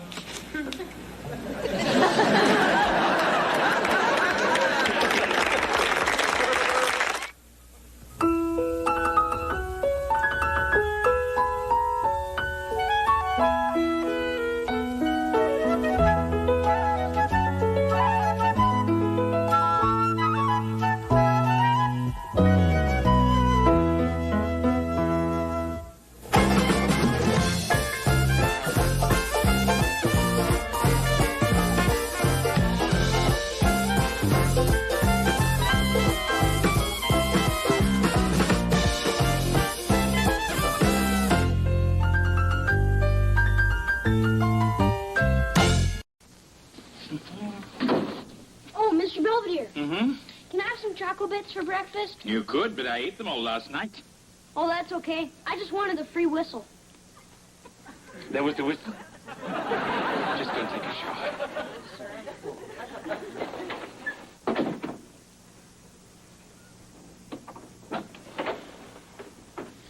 Morning, honey. Have a nice shower? Yeah. I saved you some hot water.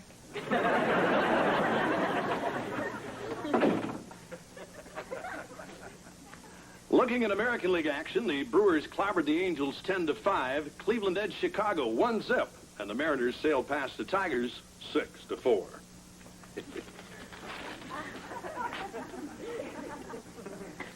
Turning to croquet. It was sticky wickets all around. I told you it was a slow day in sports. This is George Owens for Metro Sports. Back to you, Skip. Getting ready for your TV debut? Yeah, the thing is, this sportscasting thing's a whole new career for me, and I just hope I can pull it off. Of course. It's only natural to be nervous. I know. I mean, I remember the first day I co-hosted Good Morning Nairobi. I got so rattled I completely forgot all my Swahili. Look, Belvedere, thanks for trying to make me feel better, but you don't have to make things up. I'm not making anything up. Good morning, Nairobi. They do have TV in Africa, George.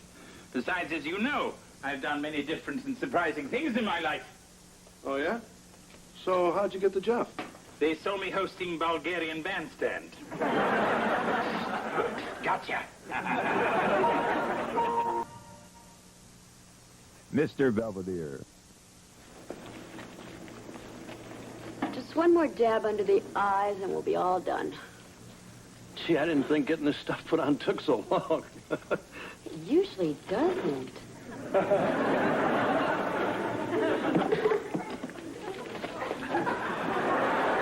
All set, George? Oh, yeah, Mr. Stern. I'm just going over my copy here. Good, good. Look, I just want you to relax and be yourself. That's why we hired you. Yeah, right. And listen, don't worry if Skip and the rest of the news team give you the cold shoulder at first. You know, Hank Gimbel did the sports here for 16 years, and, well, it was sort of like a death in the family when I canned him. Well, you go out there and knock him dead, huh?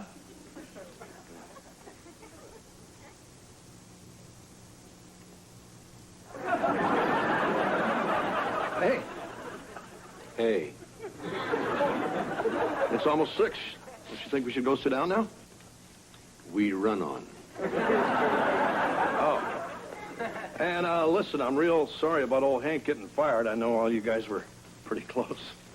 You might say that. I mean, he was a great sportscaster, and it's a real honor for me to be picking up where he left off. I'll be sure to tell him that when I get home.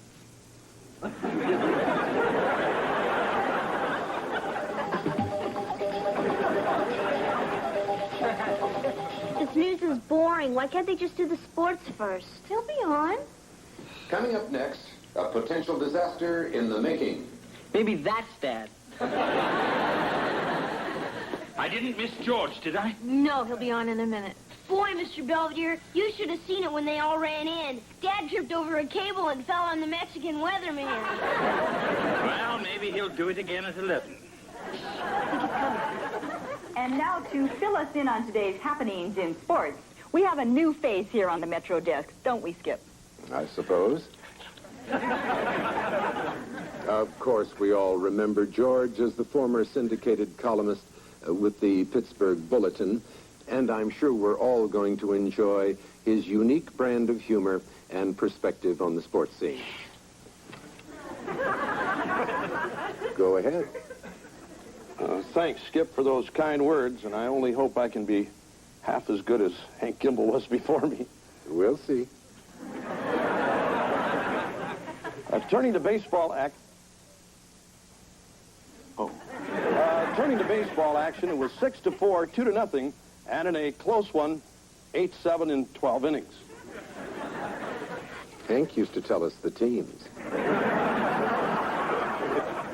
It was the Pirates over the Phils 6-4. Chicago zapped Houston 2-0, and in a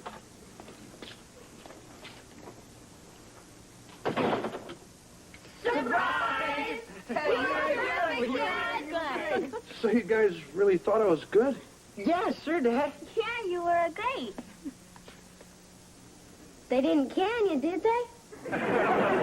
Not yet, champ. Well, I thought you looked real handsome in your blazer. Yeah, you were just a little nervous, that's all. Screwed up all the scores. Oh, I don't know. 110-93 seems reasonable for a hockey game. Aw, come on, honey. It was your first night, and we all thought you did much better on the 11 o'clock show. Yeah, you didn't knock over the weatherman or anybody. Thanks, guys. Anyway, I baked you a cake. See, it's in the shape of a TV set, and that's you in the middle. Oh, yeah. It does look like me. We'd have done a better job on the nose, only we ran out of icing. I'm home. Hi, honey. How was school? Okay, I guess. Heather? Is everything okay? Mom, if I ask you something, woman to woman, do you promise not to get hysterical on me? No, honey. What is it? What if there's this guy, and you really like him, and he's taking you to the drive-in tonight, and you know he's going to want to do more than just watch the movie, a lot more. Well, what do? Well, I think I would tell him nicely, but firmly, that while I like him a lot and I enjoy his company, I'm not that kind of girl, and if he really cares about me, he'll respect my wishes. Well, what if you're afraid you might be that kind of girl? Go to your room. You're grounded. Thanks, Mom. Hey, Mr. Belvedere. Can I have something before dinner? How about a delousing? Oh, hey, Mom. Wesley, you're filthy again. What's going on? It's an experiment for my science class. I want to see how long it takes before stuff starts growing on me. Well, you just march yourself upstairs right now, young man, and get in the tub. I'm not taking a bath. Then I'll give you one myself. You can't see me naked. You're a girl.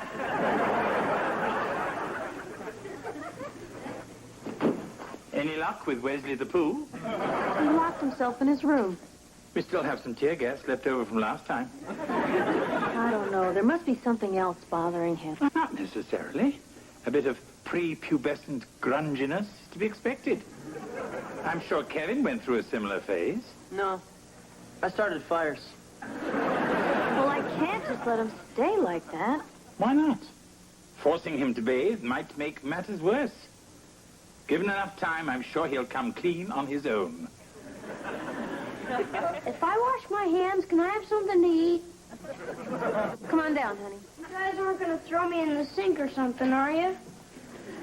No, honey, we're not going to make you do anything. Yes, Wesley, you can stay as stinky as you like. Oh, boy!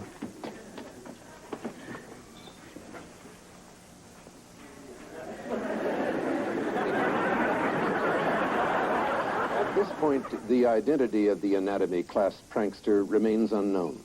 However, university authorities promise a complete investigation. Thank you, Skip. I hope one of those cadavers doesn't pop up in my backyard. Yes, I'd certainly hate to run over a torso with my Toro.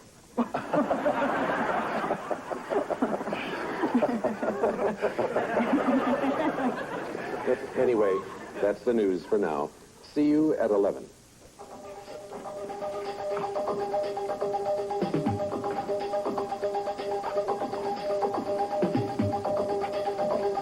Blah, blah, blah, blah, blah, blah, blah. Blah, blah, blah. Blah, blah, blah, blah, blah. Blah, blah, Blah, blah, blah, blah. blah, blah, blah. Hey, George, great show tonight. Hey, Neil. I guess I'm starting to feel a little more at home. And it shows. Anyway, I wanted to tell you that audience response has been very encouraging. There's just one small thing. Oh? Well, according to our research, George, you're skewing a little old. Huh? Well, you see, here at WBN, we're trying to appeal to a younger, more upwardly mobile audience. And, well, they want their sports from someone they can relate to, not Pop Warner. So what am I supposed to do? Well, not much, really. Maybe drop a few pounds, dress a little different. It's mostly just attitude. All right. That and a facelift. Dr. Adler, we get a group rate.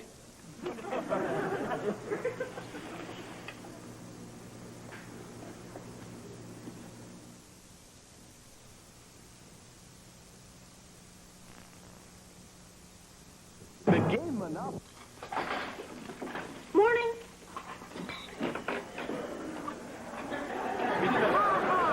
It was just to show you how disgusting you are. Oh, come on, Heather. Give your baby brother a little kiss.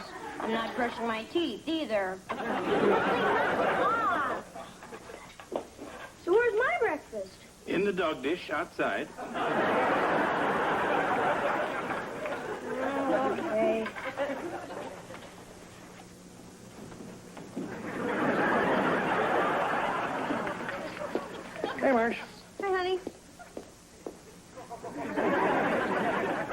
Hey, guys. What's going on? Hey, Dad. What's everybody looking at? We're not sure. What happened to your hair, Dad? Oh, this? I just touched it up a little. Well, what do you guys think? Personally, I'd like to see you as a blonde.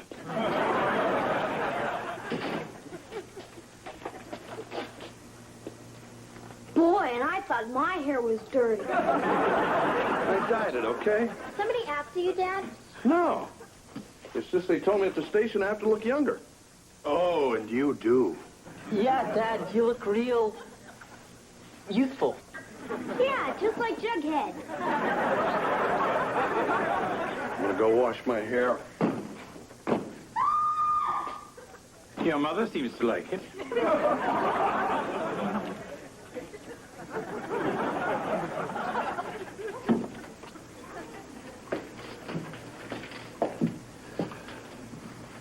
Place looks pretty crowded. This Adler guy must be good. I still think you should have talked to Marcia about this first. Hey, it's not like I'm having the surgery done today. I just came to get an opinion. I can give you that. Just go tell him I'm here, okay?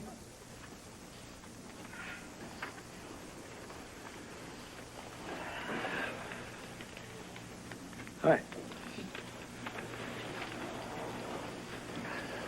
Could you pass me that magazine, please? Thanks. I guess I'm a little nervous. It's the first time I've ever been to this kind of doctor.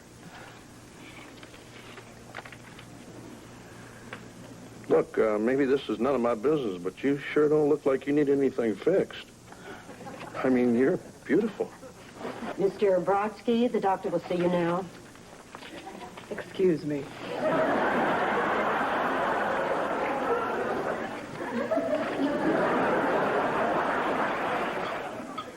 All right. Who's in the mood for some nice hot apple pie? Ooh, I am. Yeah, me too. Good. Then go and buy one.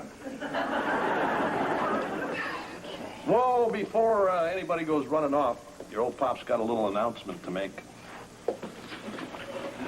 Can you hear me, Wes? Anyway, you know how the station wants me to look a little younger? Yeah?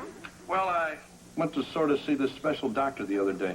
He told me I could take 10 years off my life. You're gonna start smoking again? No, he's gonna make me look like this. Chinese? No, I'm getting a facelift. A facelift? Anyway, it's no big deal. They just cut your face off, stretch it out a little, sew it back on, and it's good as new. Yeah. That sounds great, Dad. Come on, Heather, let's go get that pie. I don't know, honey. This is a big thing. I mean, you're talking about your face. I know, it's just I'm on TV now, and I gotta think about my image. But you never wanted to change it before. I just want to be sure that you're doing something you really want to do. Sure I do. Okay. Of course, I have gotten used to living with an older man. I might miss you.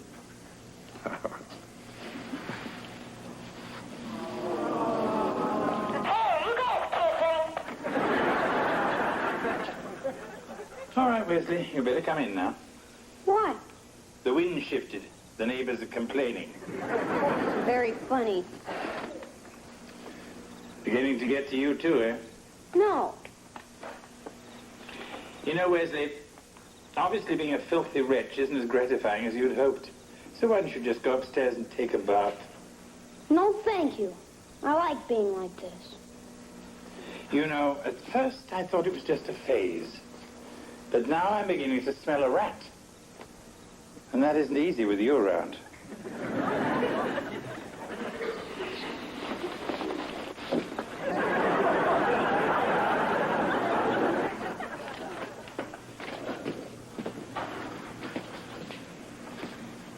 Taking a trip down memory lane? Oh, hey, Belvedere. Just looking at an old family album. Ah. Who's that? Howdy Doody? No, that's me when I was 10. Hopefully they won't make you look that young. You know, you see yourself every day, you don't notice the wrinkles and stuff sneaking up on you. That's true. But Dr. Adler said after I get my facelift, it'll be like sending me back in time 10 years. You know, George, there's nothing wrong with a nip here and a tuck there, if that's what you want. But I don't think you do. Are you kidding? I'm going ahead with this. Pretty soon you're going to be looking at a brand new George. That's too bad. I was getting rather fond of the old one.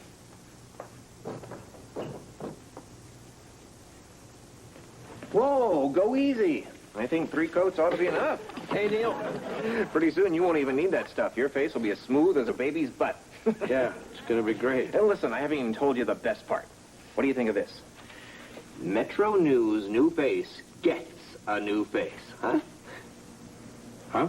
Well, we're going to make your operation a special feature. We'll have cameras there from admitting to surgery. We'll even be there when they take off the bandages. Oh, it's going to be great for sweets. I got to run. And although no witnesses in the drive-by shooting have stepped forward, police are continuing to search for the youth gang responsible. Skip? Thank you, Tammy. And speaking of searching for youth, gang, next week begins our special series, Looking Younger in the 80s. That's right, Skip. We'll be looking at the latest trends in exercise, diet, and cosmetic surgery. And we'll be getting a very personal perspective on that from our very own George Owens. Isn't that right, George? Huh? Oh, yeah, right. I'm kind of getting an overhaul on the old puss here. Turn back the mileage a little. Looking forward to it? Yeah, sure. I mean, after all, who wants to look old? Who, indeed? I do. What? I mean, I felt fine until people started saying how I needed more makeup. Well, research said I was skewing too old, whatever the hell that means. Well, I got 50 years' experience on this face. And I earned every wrinkle and every gray hair. And I don't care what anybody says. This baby's staying just the way it is. And as far as research goes, I skew better than most guys half my age. Back to you, Skip.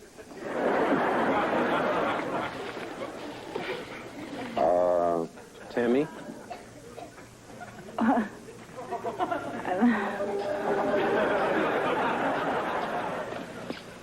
gang. Oh, no, he's come already. So, Dad, did they fire you? No, I'm on a break. I got to be back for the 11 o'clock news. Yes? After what you said? Well, they were pretty mad at first, but they must have got 50 phone calls from people saying how much they like me and I should stay the way I am. That's wonderful. Yeah, Mr. Stern even got a call from Eric Severide telling him how much he admired my courage and conviction. Eric Severide, really? Yeah. It would have been Walter Cronkite, only I can't do him. Can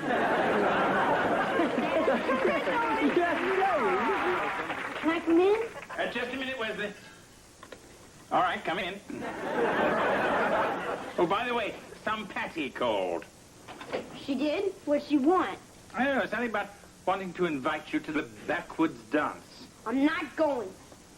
Wesley, does this invitation to the dance have anything to do with your sudden tubophobia? Maybe. See, it's the kind of dance where the girls ask the boys, and I know this girl Patty who wants me to go with her. But I figured if I stayed real dirty and stinky, she'd never get close enough to ask me. I wish you'd told me that, Wesley. I wouldn't have accepted for you. What? Oh, thanks a lot. You're welcome. She'll be over at 7. So I guess this means the tub, huh? No, Wesley. I'm afraid it means the patio.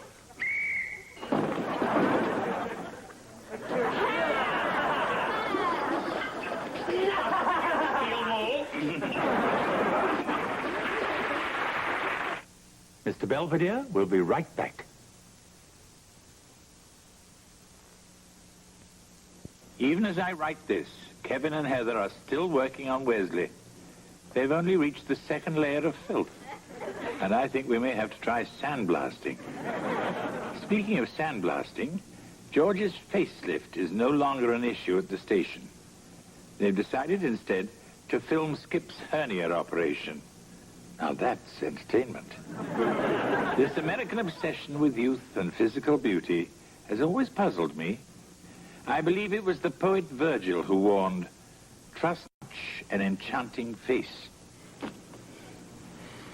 I suppose that's why people never believe me.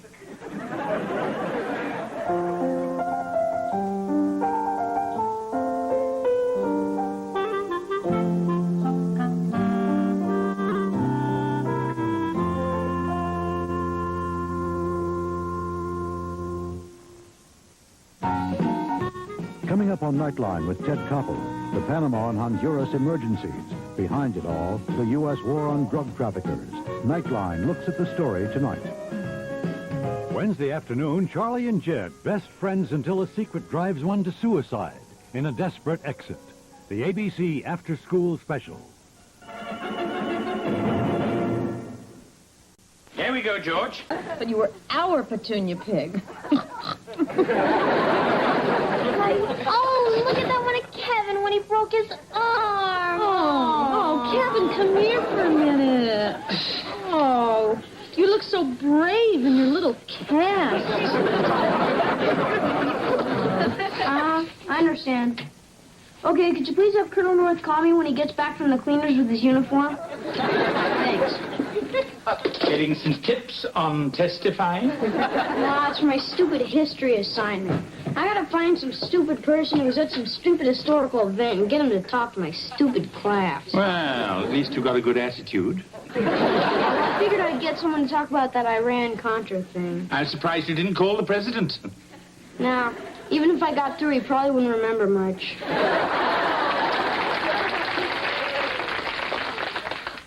I'm never going to find anybody who ever saw anything. You know, Wesley, I've been involved in quite a bit of history.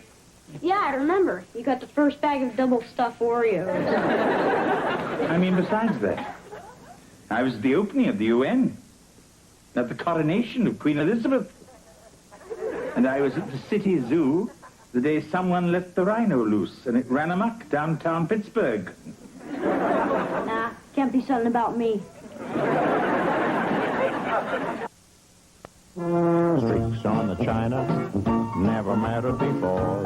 Who cares when you drop kicked your jacket as you came through the door?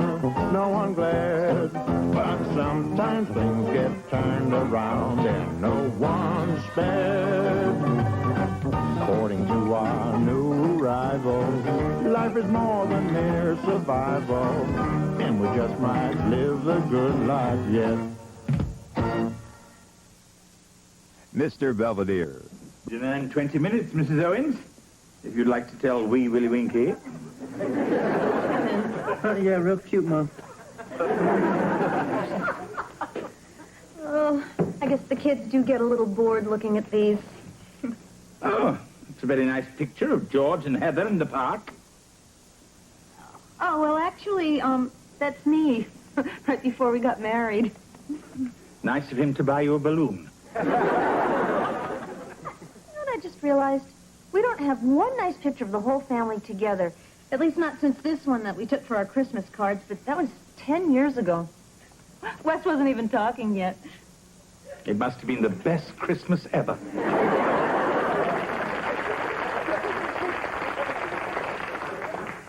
Hey, Mom. Hi, honey. What's the matter? It's my history assignment.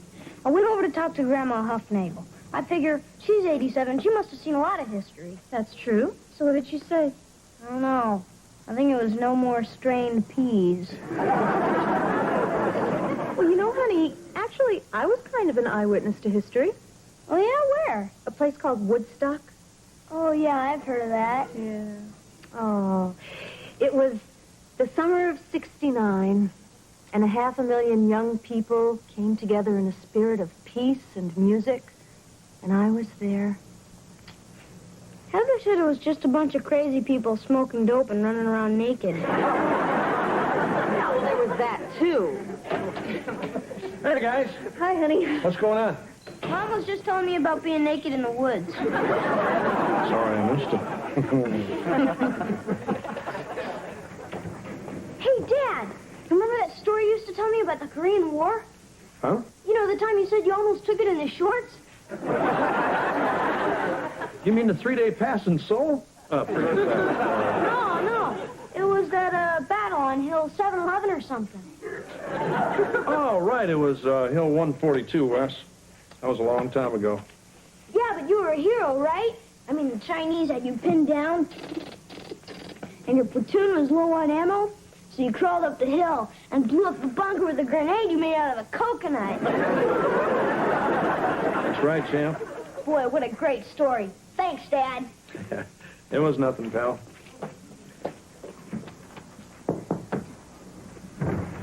Come on, Mom. Why can't I get it now? Because there's nothing wrong with the one you've got. Mom! Look, you're not going to get another one till you're old enough to pay for it yourself, and that's final. What are we talking about? A new car? A new nose. My next guess. Sophia, I found this article in this magazine. 50 best celebrity noses. Which one would you pick? Thank God.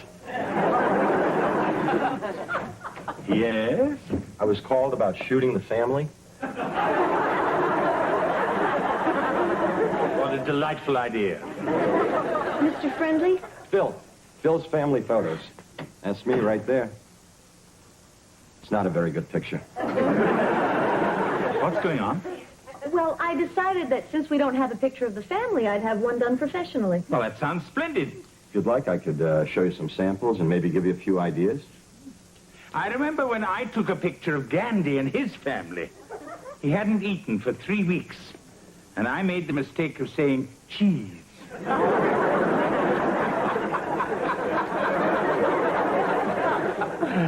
Why don't I make some coffee? Or if you don't want a formal sitting, we could do an outdoor shot or a composite or we could dress you up like cavemen. These people here were crazy about the Flintstones. Actually, I think just the family on the couch would be nice. Sure. Heather! Oh, guys, come here a minute. Mr. Friendly, I'd like you to meet my sons. This is Kevin and Wesley, and my daughter, Heather. So, what's going on? I'm going to take your picture, little boy. Are you from the police? No, sweetheart, he's going to take a picture of all of us. So if you guys want to sit down, I'll get an idea how this is going to look. Hey, shouldn't someone go get Heather a paper bag? Here's the coffee. Oh, thanks. Mr. Belvedere, we are going to take the picture on the couch. We're just trying to figure out where to put everybody. Oh. Yeah, I don't know if we should all sit or stand or what. Yeah, it does look a little lopsided. Is this everyone? Oh, no. Mr. Belvedere. Yes. Would you please sit here and pretend to be George? Oh, certainly.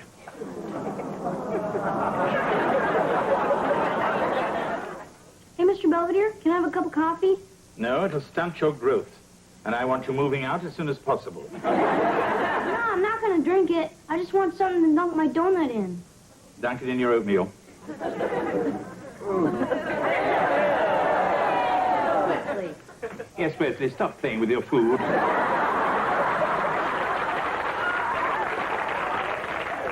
If Mr. Friendly calls about doing the portrait, tell him that Thursday night will be fine. Certainly. Oh, by the way, you know, Thursday's my day off. I may be going out. Oh, well, that's perfect. We won't get in your hair. Hey, guys. See you later. Hey, wait a minute, Dad. You're not doing anything Thursday morning, are you? I don't think so, champ. That's great, then. You can come talk to my class. About what? Being a big TV sportscaster? No, it's my history assignment. You're going to tell everybody about the Korean War and how you took Hill 142. Yeah, right. I gotta go. All right, before we get to our math quiz, I'd like to find out who everyone's bringing for his or her eyewitness to history. Lisa. I'm bringing in my Aunt Frida, who was at Disneyland on opening day in 1955. She was the very first person to throw up on the teacups. That sounds very nice, Lisa. Vance. I'm bringing my father, Vance Sr. In 1984, he engineered the leverage buyout of Consolidated Products. He put 5,600 people out of work. Thank you, Vance. Wesley.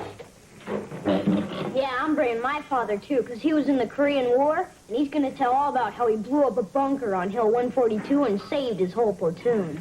Hey, I'm met your dad. He couldn't have been in Korea. He's not old enough. What do you mean? He's plenty old. He's almost 50. The Korean War lasted from 1950 to 1953, and that would have made him about 12. Well, it's true. Yeah, well, I bet he lied about his age.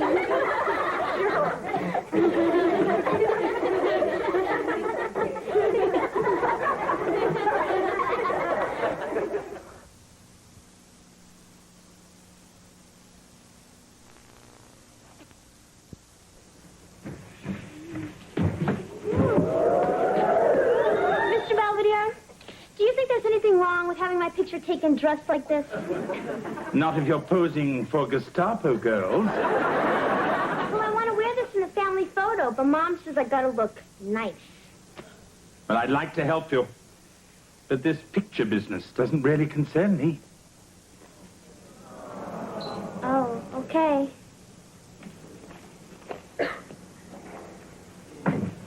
A little light reading?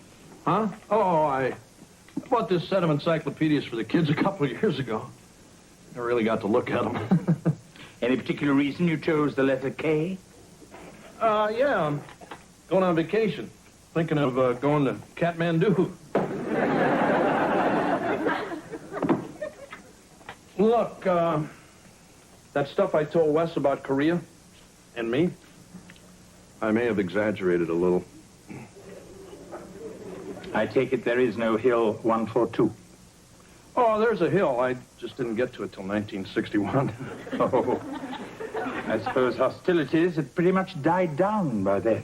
The thing is, I'd be sitting with Wes watching one of those old John Wayne movies, and he'd turn to me and say, "What did you do in the war, Daddy?" I mean, what was I supposed to say? I'd peel spuds and pull guard duty? So you're going to tell him? I don't know. I figure to bone up on this stuff, I can bluff my way through. I mean, they're just a bunch of kids. I'm home. Hey, Wes, what happened? Nothing. I think you got in a fight after school. A little action on the playground, huh, champ? Yeah, more than you ever saw in Korea.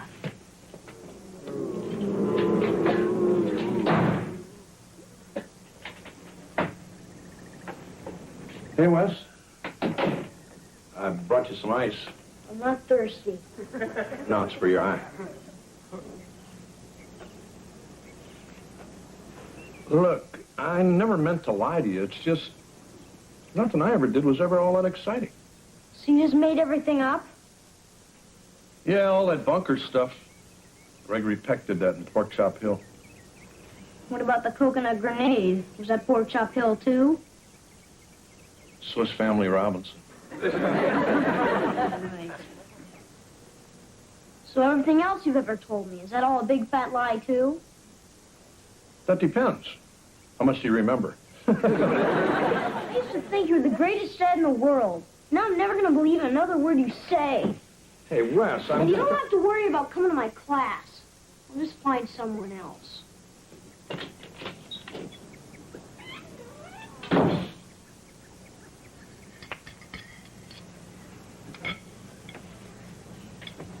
So I finally talked to Mr. Friendly about the portrait, and everything's all set for Thursday night.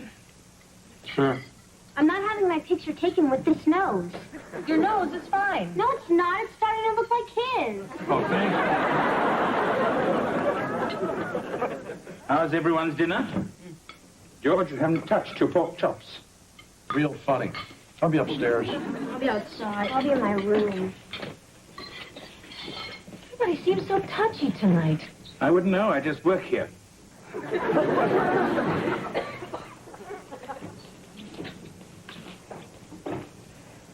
Is there any dessert?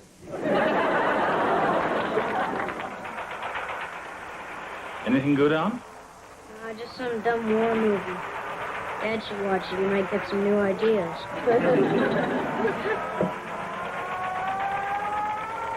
Wesley, you know, your father feels very badly about what happened. I'm sure. So anyway, if still okay, I'd like you to come and talk to my class. Certainly, Wesley. I'd be flattered. Thanks. Your stories may be boring, but at least they're true. Sure, Sonia, I'd love to go. Are you kidding? I'm crazy about Latvian folk dancing. Great, tomorrow at 7. I'll be there with bells on. Oh, everybody will? Kevin, I thought you'd given up on women. Oh, yeah, but Sonia's from behind the Iron Curtain, so I figure she'll be more grateful. Besides, she is gorgeous. I hate to burst your Baltic bubble, but I think tomorrow night is the family photo. Oh, no. Mr. Belvedere, you've got to do something to help me. Fine. I'll take her out. I have no plans. Something wrong? No. It's just a little joke. Hey, are you hurt because Mom didn't ask you to be in the family photo? That's ridiculous. And when did you get so perceptive, anyway? Well, look, I'm sure I tell her how you feel. Don't you be the word of this to anyone. Else I'll tell your parents about Monique and why the station wagon had to have new shocks.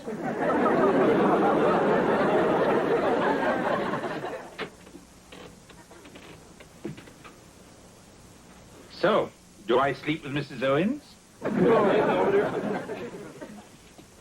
So I hear you're pinch hitting for me at Wes's class. Yes. He asked me to talk about my time in London during the Blitz. You're lucky. At least you got bombed on.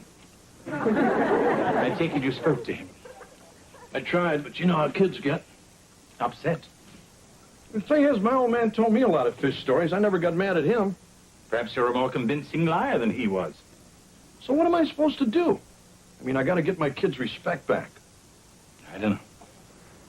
Perhaps you should stop telling him about the man you aren't and start acting like the one you are.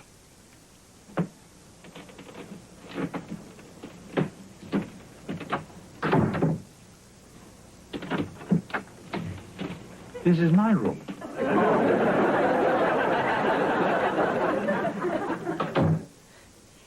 I waited outside for hours and hours, and finally he came out. And as he passed by, I reached out and touched his robe. He stopped, placed his hand on my head, and let me kiss his ring. I'll never forget that moment as long as I live.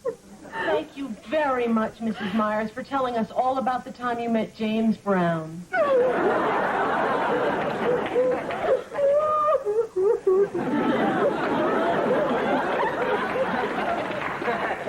Wesley, I believe your guest is next. My eyewitness to history is my housekeeper, Mr. Belvedere. He was in London when the Germans were dropping bombs on it, and he's going to tell what a scary and exciting time it was.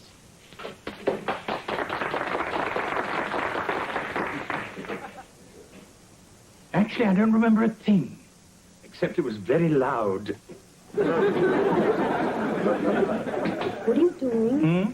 You're supposed to talk about shooting down planes, putting out fires, stuff like that. I must have been out of town that weekend. Come on, Mr. Belvedere, I'm going to get an F if you don't say something. Very well. George.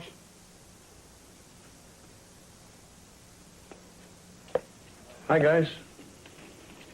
What are you doing here? I'm going to talk about Korea like you asked me to.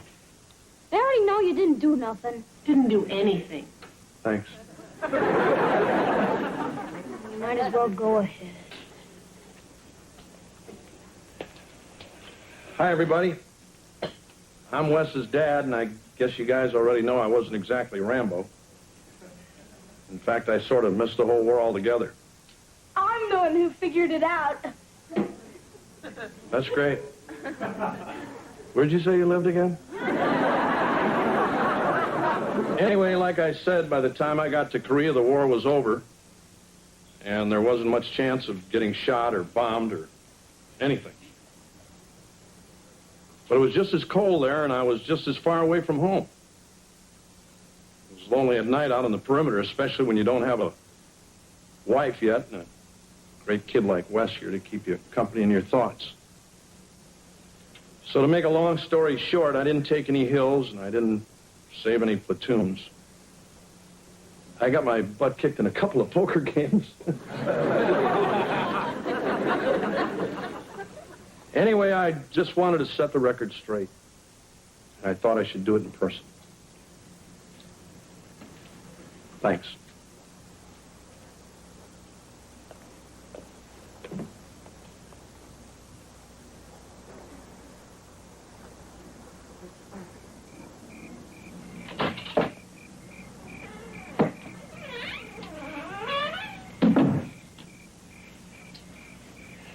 Mom said we're going to be taking a picture pretty soon. Yeah, okay, champ. Hey, you want to toss the ball around for a minute? We'll catch heck from Mom if we get dirty.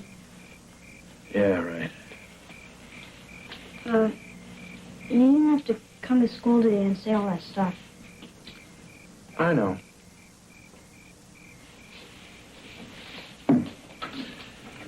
I hope I didn't embarrass you. No. Even Vance said it took a lot of guts to show your face. Besides, his father couldn't come because he got indicted. So it got to me when you said you were never going to believe me again. Oh, it's okay. I was lying about that. Oh, yeah? Yeah. And you know, I like the story you told today even better than the one you made up. Especially the part about how great I am. That was good. I wouldn't say it if it wasn't true.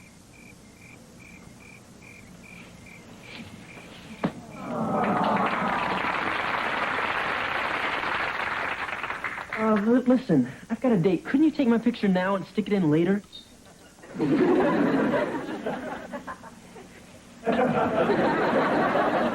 can't see why I can't wear my other outfit. I already told you, no leather and no chains. I don't have to wear the mask. You're ready. Oh, okay, everybody on the couch. Well, if there's nothing else, I'll be toddling off to the cinema. Hey, you can't go. We're taking a picture. Oh, honey, Mr. Belvedere doesn't want to be in our silly picture. Do you? I wouldn't know. I haven't been asked. Well, I would have, but we never know how you're going to react to this kind of thing. What do you mean? Well, if I'd asked you, you probably would have said no, but I didn't, so now you're hurt. Yes. That's what makes me so fascinating. More like a pain in the butt. I mean, sometimes you act like you want to be part of this family, sticking your nose in everyone's business. But the minute we say, sit down and join us for dinner, you give us that I'm only the housekeeper routine. Well, it's just that sometimes I crave the warmth and see a wonderful family like this. And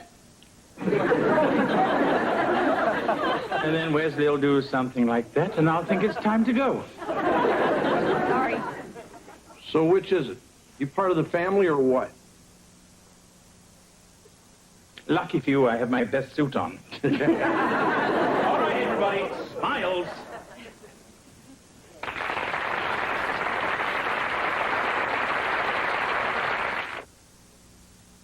Mr. Belvedere, we'll be right back. Here's why these New England fishermen... Friday, Mr. Belvedere moves to his new time. Hey, how come the minute something bad happens, everybody automatically thinks I did it? And Kevin's girlfriend shows her true colors. How would you like it if I was the one up there, posing nude? It wouldn't bother me. Did I just hear someone volunteer? Next week at 8:30, 7:30 Central, it's Mr. Belvedere. Suffice it to say, it's been an eventful week here with the Owens clan. George has Wesley's respect back. Wesley got his grade back, B-. And the family got their pictures back. And if my ears don't deceive me, I believe Kevin's back from his date. Hello, Kevin. I don't even want to talk about it.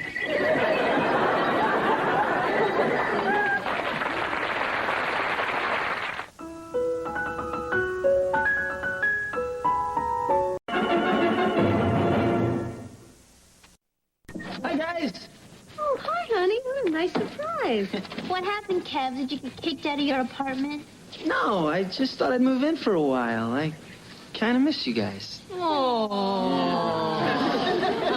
And anyway, my apartment doesn't allow pets. What? Hey, Kevin. Here's Mr. Whiskers. Who? Oh, Mom, this is my friend Ginger. Hi. Ginger is leaving town for a few days, so I promised her I'd help take care of her cat. I got a grant to study in Malibu.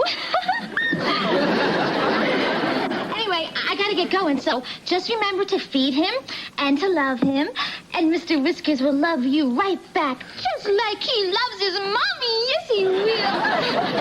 Oh, don't worry, I'll take real good care of him, I promise. Thanks. And I promise to take care of you, too, just as soon as I get back.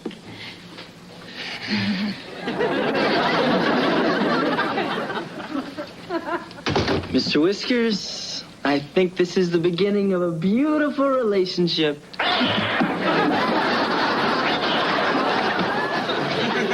That's it. I quit. What's the matter? The station manager called me into his office today. Tells me I gotta lose weight. Why? I mean, you're not that fat. Yeah, and besides, when you're on TV, you get to hide your stomach behind that big desk. Yeah, well, not anymore. They wanted to make the 6 o'clock report less formal. So now they're making the whole news team sit behind the stupid coffee table. Skip told Tammy my gut looked like the centerpiece. Well, at least you got to take it home. I haven't put on that much weight, have I? Gee, I don't know, Dad. I mean, remember the last time we all went to the park? You and Mr. Belvedere went on the seesaw, and it stayed even. Come on, honey, it's no big deal. We'll just put you on a little diet. I gotta lose 15 pounds in 10 days. Or we can wire your mouth shut. Don't bother. The station already made arrangements. They're sending me to some place called Pleasant Valley Ranch and Spa. Some fancy fat farm up in the Poconos. Honey, these reservations are for the two of us. Yeah, well, I want you to keep me company. Oh, George, I'd love to, but I can't go on such short notice. I have court. Huh? Well, I can't go to this flab fest all by myself. I mean, someone's got to go with me, right? I'm back.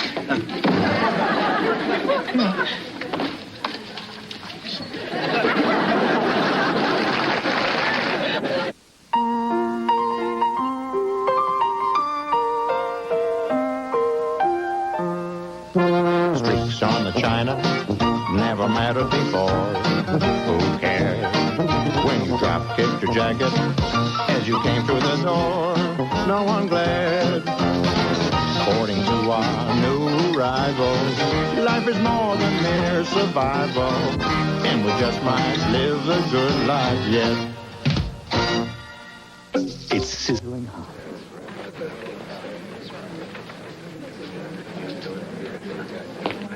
Uh-huh. Well, this looks like fun. Looks like mating season at SeaWorld. George, we're going to be here for the next 10 days. Try not to alienate everyone in the first 10 seconds. Why not? They look pretty thick-skinned. Come on in, fellas. Don't be bashful. Hi. Hi. My name's Bibi. Can you guess what that stands for? Big buns? Actually, I was going to guess Brigitte Bardot. Oh, no, silly. My name's Betsy Baxter, but my best friends call me Bibi. You know, like in the gun. Okay, everybody line up, please. 3 lines. Hi, my name's Roy Gallagher. Hi, Roy. Hi. And on behalf of myself and everyone here at Pleasant Valley Ranch and Spa, I bid you all welcome. Thank you. Now, I feel certain that most of you must have read about our various programs, our facial massages, the tanning salons, quiet moments sipping fruit smoothies in a hot tub at sunset. That's why I came. Well, forget about it, Petunia. You ain't doing diddly, not until you lose a few tons. And that goes for each and every one of you low-life, jelly-bellied lard buckets. You got a problem, soldier? Didn't the brochure mention something about refreshments? Okay, wise guy, hit the deck and give me 20. I would, but I left my wallet in the car. I said get down there! You find this all pretty funny, huh, Porky? Why don't you get down there with him? Why don't we all join in the fun? Move it! Move! Move! Move!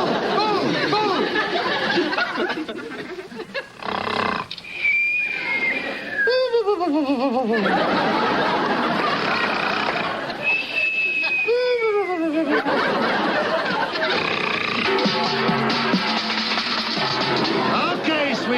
let's hit it. You got a 10K run in 5 minutes. George, we better get up. Go away. George, you're not going to lose any weight lying there like a lump. Fine, and let's take a hike to a house of pancakes. Look, George, I don't like these things that start like 17 any more than you do. But since we're here, we might as well make the best of it. Yeah, I guess you're right. M&M? Now, Dandy, you know what happens if they catch you with these?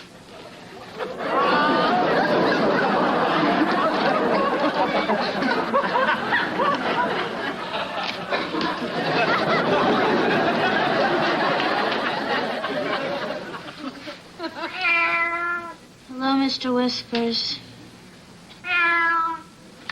All right, I'll pet you. Aw, did somebody bring me their little toy mouse? Dead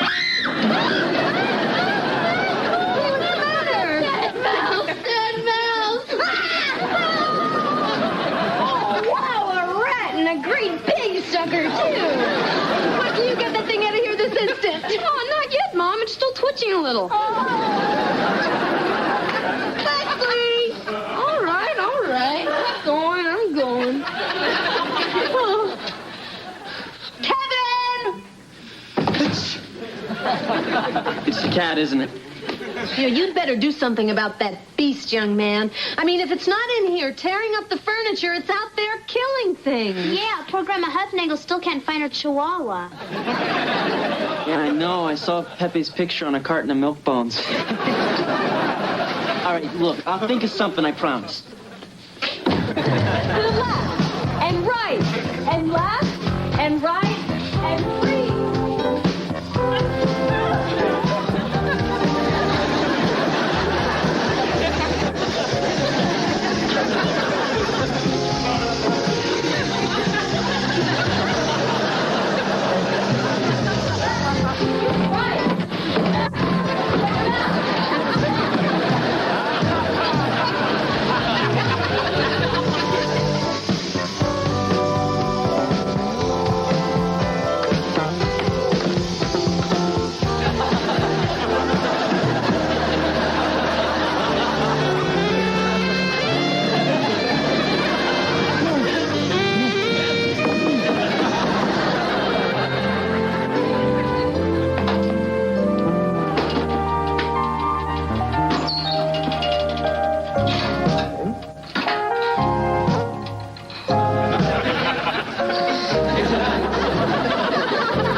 I can't believe that dinner, Belvedere.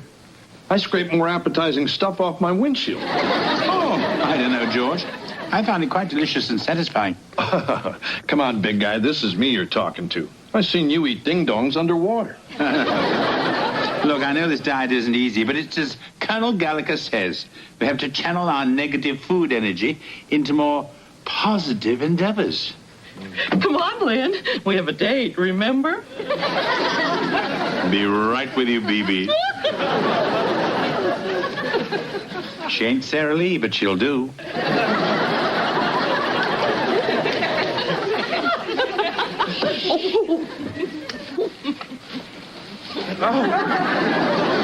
Hey, big guy, what are you in the mood for? Mushroom or pepperoni? God's sake, what are you all doing? We're having a pizza party. Me and the gang decided that tofu junk just wasn't cutting it, so we ordered us some real food.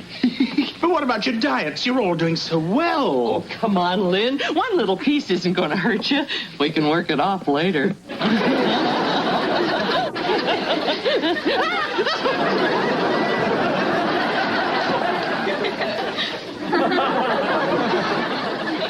I saved a slice for you.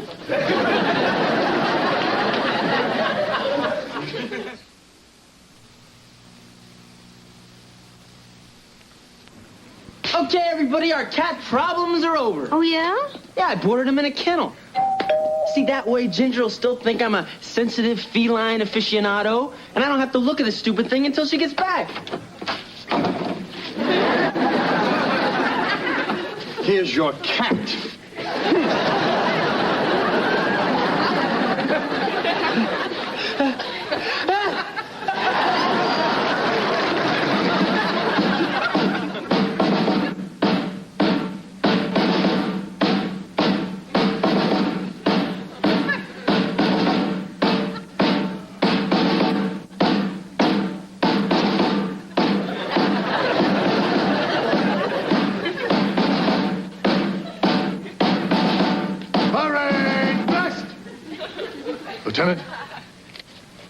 George Owens, Lynn Belvedere, are you prepared to accept the charges being levied against you? No, but I wouldn't mind reversing the charges. Whereas on the 10th day of October, year of our Lord 1988, the above charge did willfully and with complete disregard for the well-being of their fellow dieters, order and consume several large pizza pies on the premises of Pleasant Valley Ranch and Spa in flagrant violation of Article 319/B. And whereas, since the day these jerks got here, they have demonstrated a general unwillingness and or inability to get with the program, they are hereby banished from Pleasant Valley Ranch and Spa in perpetuity. This is your shame, Lieutenant.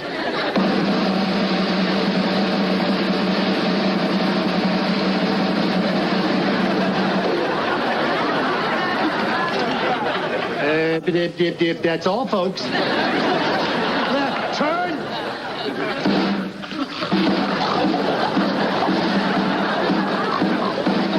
I have never been so humiliated in my entire life. Oh, come on, big guy. I already apologized. Don't you big guy me, you pig-nosed delinquent. I liked it here. I liked the diet, the discipline, the people. I felt like Twiggy around these people. Then you had to go and get us thrown out. Oh, I don't know what you're so upset about. I'm the one who's going to get canned if he doesn't lose weight. You should have thought of that before you called Pinky's Pizza Palace. Just, I've always had this problem. You know, dealing with authority. I mean, the minute somebody tells me what to do, I got to open my big mouth and tell them where to go. I mean, how am I supposed to tell my kids Dad got bounced from a fat farm? Maybe you won't have to. Huh? I mean, we're not expected back for 5 days. There must be something we can do.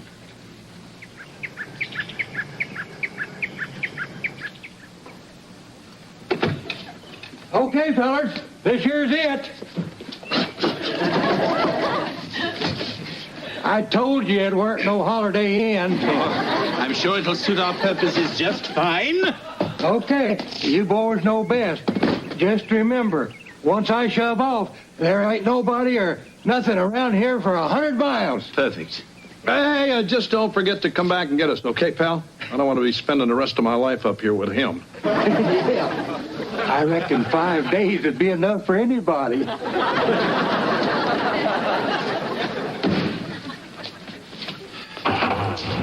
So you still think this is such a great idea? Oh, it won't be so bad, George. We'll eat right. We'll get plenty of exercise. We'll take long walks in the woods. The pounds will simply melt away. Yeah, you bet. Hey, what's with the ukulele?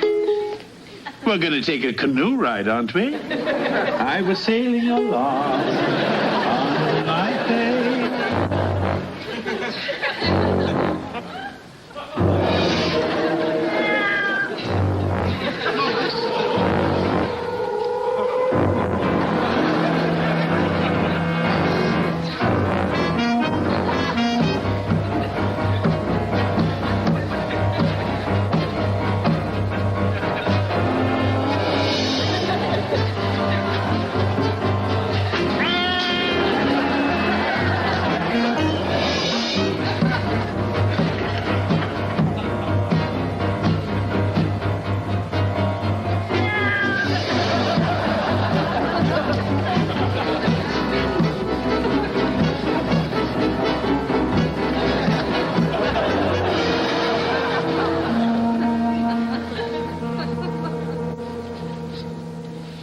This is a nightmare. I can't believe we're letting a cat take over our whole house. It's all Kevin's fault.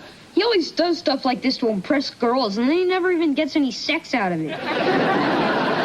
Whistling. Well, it's true. Shh. I think I hear it coming. Oh, God, I feel like I'm in a diary of Anne Frank. Hey, what's everybody doing? He doesn't know we're in here. Who doesn't know we're in here? Mr. Whiskers, who do you think?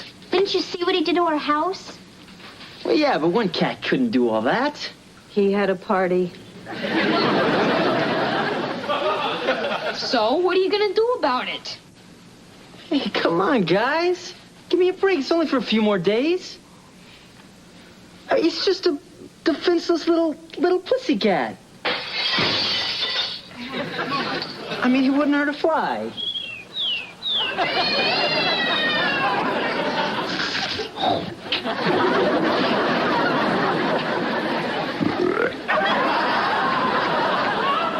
Okay, so he has urges, but he's still one of God's creatures, and I'm not going to do anything to him. I don't care what he did. He chewed up all your Edie Gourmet records. Excuse me.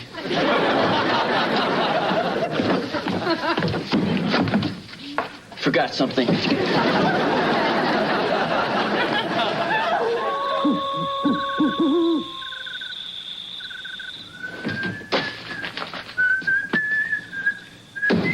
Hey, what's that? Dinner. Oh, yeah? What you make? I call it gulag gazpacho. It's a little recipe I picked up in a Siberian labor camp. Tastes like boiled grass. It is. That's it, Belvedere. We're history. I knew we didn't bring enough food. When Club Caniddlehopper comes back, all he's going to find is 2 piles of bleached bones sitting in a puddle of hoop cheese. What do you think you're doing? Bon appetit. Well, where's mine? This is my dinner. Go mow your own. I want yours. Oh, sure. The other man's gruel is always greener. Give me that. That's mine. What's happening to us, Belvedere? I mean, we're fighting over a cud casserole. It's the madness, George. The madness that comes with hunger. I saw it on a lifeboat once. 15 of us fought for days over a single piece of Pez. So what are we going to do, big guy? Nothing. We must simply try and control ourselves and think of something else besides food. Yeah, like we could play cards or something. Mm-hmm. Or maybe I can find a ball game on the radio over there. Splendid idea. And remember, Pizza Posse. They deliver. There's nothing like a thick, juicy steak. This just in. Survivors of that Peruvian airline crash have just been found in a remote section of the Andes. Isolated for several weeks, it's alleged that passengers were forced to resort to cannibalism in order to sustain themselves. Now on to sports.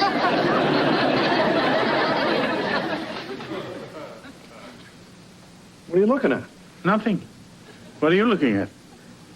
Nothing.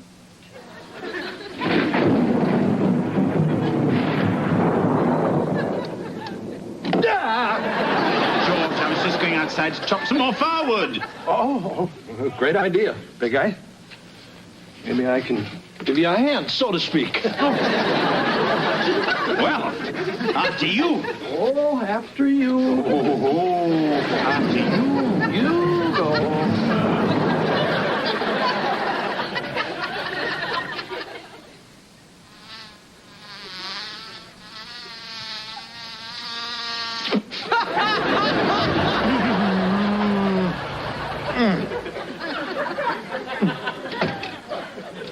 Morning, boys. Did you boys have a good time? My end, I cooked up some fried chicken and biscuits. Thought you boys might be hungry. Did you say biscuits? Yeah, with homemade honey butter. I think he's real, Belvedere. Oh, thank God. We're saved. My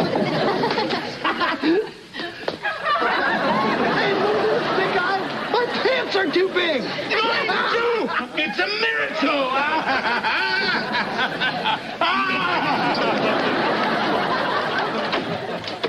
We're back. Oh, hi, honey. Gee, you guys both look so thin. Do you really think so? Wow, even your butts got cute. Gee, thanks, kitten. You know, I really got to hand it to you two. I didn't think you'd last a day at that fat farm. Somebody up there really must know what they're doing. Yeah, I think so.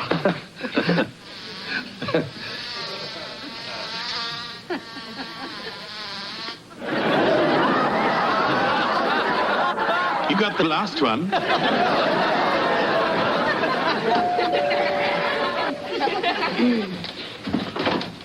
Mrs. Owen. Hi, Ginger.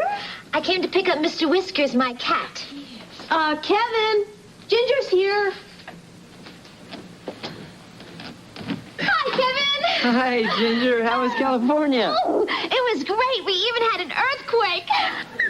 Great. So, where's Mr. Whiskers? Mr. Whiskers, funny about him. Huh? What? Well, it's just, see, somehow his favorite ball got glued to the middle of the street.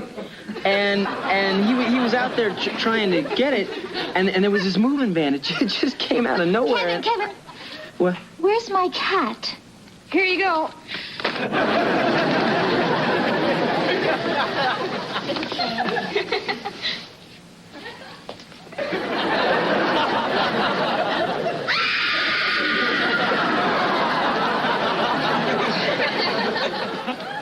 I think she took it okay.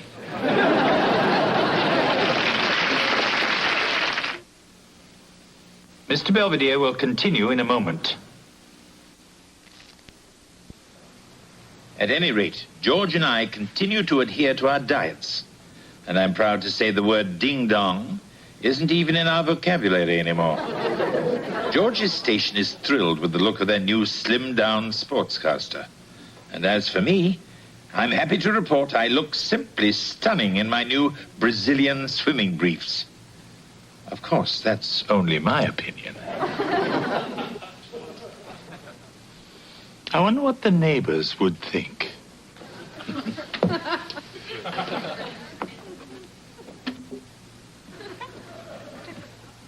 Oh, Grandma, hot they go!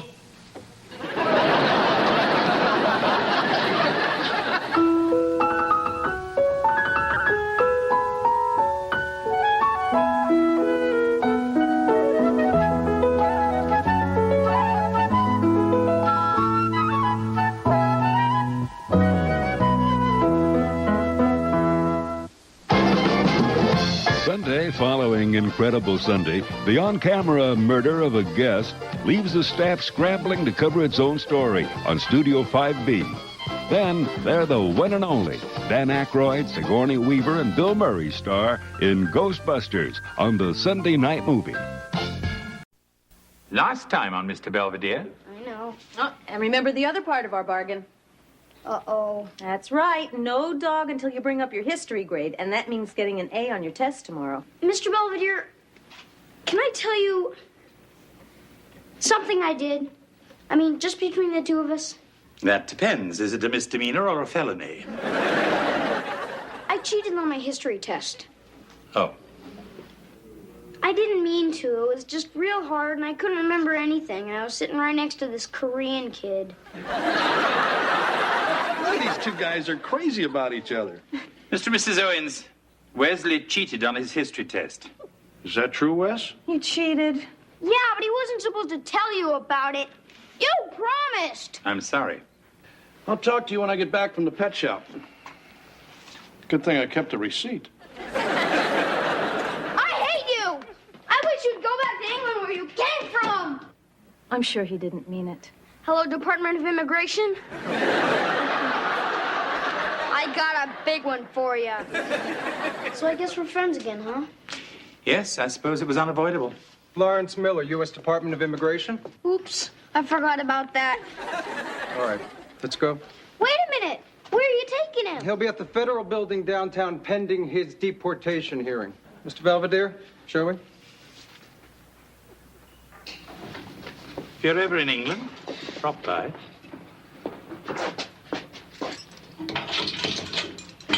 Inside. Thank you.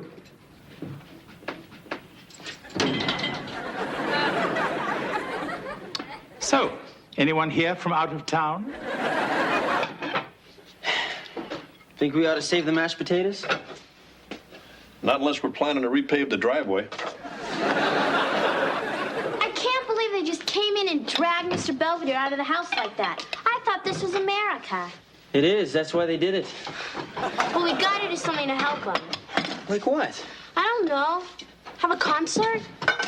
What are you gonna call it? Hands across the butler? You'll never get enough people. Hey, I've been going through the immigration code, and I found some really good arguments in Mr. Belvedere's favor. Oh, yeah? Uh-huh. I'm going to get them organized so I can present them at his hearing. Oh, that's great, Marsh, but don't you think maybe we should get him a real lawyer? I almost am. Hey, everybody. You guys want some help? No, thanks. I think you've helped enough. Hey, I already said I was sorry. Being sorry doesn't help Mr. Belvedere. He's still stuck in jail. Yeah, and who knows what he's going through. What do you mean? Well, I saw this movie once where this really nice guy gets thrown in jail with a bunch of killers and drug pushers, and the only way for him to survive was to become as mean and vicious as they were. Come on, Heather, you're talking crazy.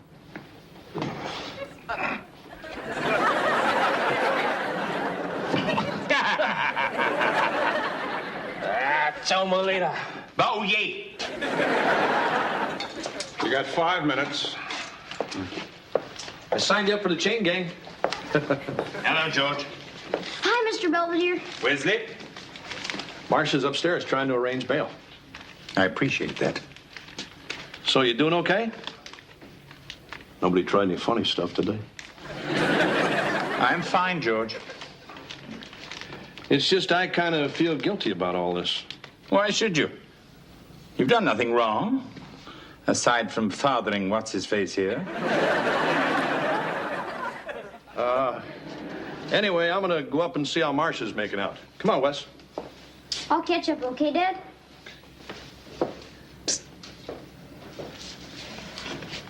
I brought you something. Wesley, I'm in deep enough.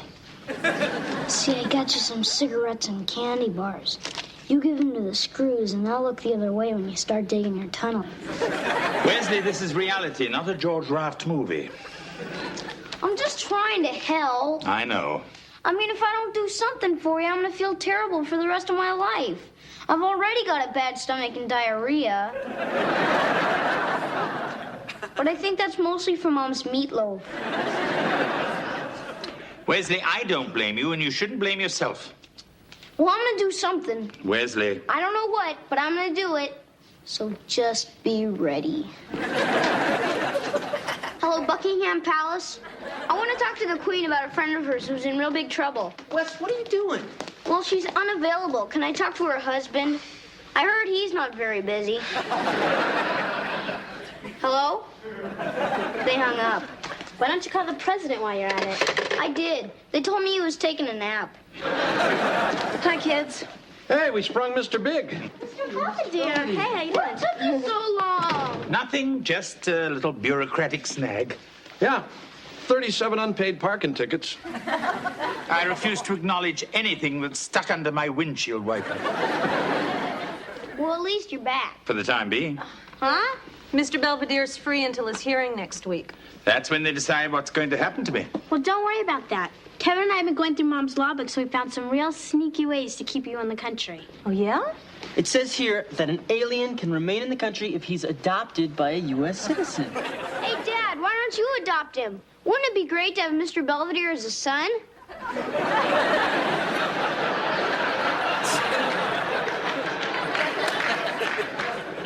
Hello, Daddy.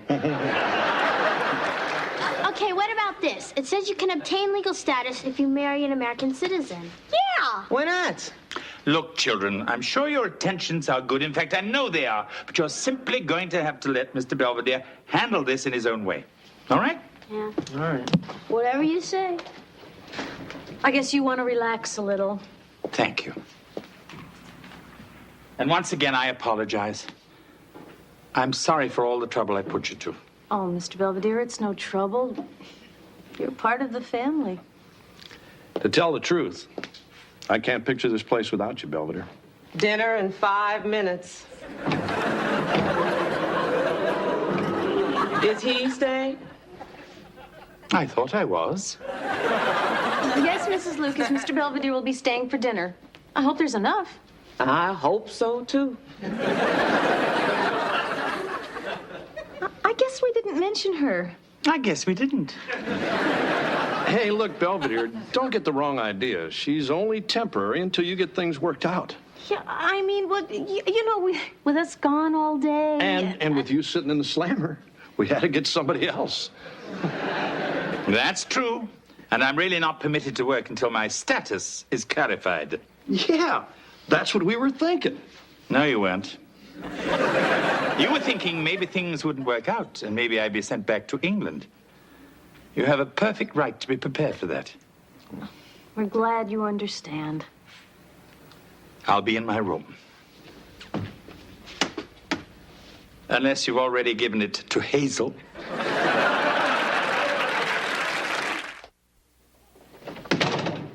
Hey, Heather, come here and take a look at this. What is it? You know how the law says if Mr. Belvedere marries someone, he can stay in the country? Yeah. Well, I made it this list of eligible bachelorettes. Linda Ronstadt, Sharon Glass, Diane Keaton, Lillian Gish. This magazine says that none of them have ever been married, so I bet they're real desperate. You're the one who's desperate. Hey, I already asked all the women around here. The only one who seemed interested was Grandma Huffnagel. But she wants to wait until she gets her hip replaced. Wesley, Mr. Belvedere stood right there and told us to stay out of this. He didn't mean me. Well, if this Saturday's no good, how about next Saturday? Sunday? No, that's okay. I'll try you again in '87. I just don't know what it is with her.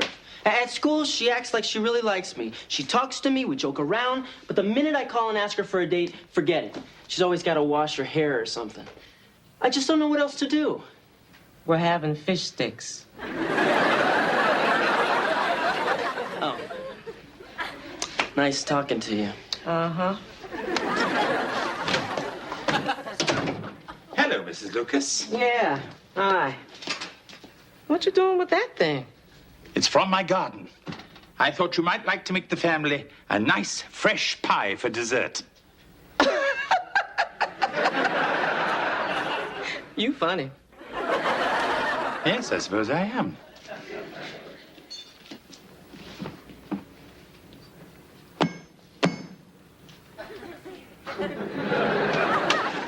Hey, Mrs. Lucas. Hi. Hey, can I bum a cigarette off ya? Sure. I can? Hello, Heather. I think I just quit. Don't worry about her. She does things just to get a reaction. Uh-huh.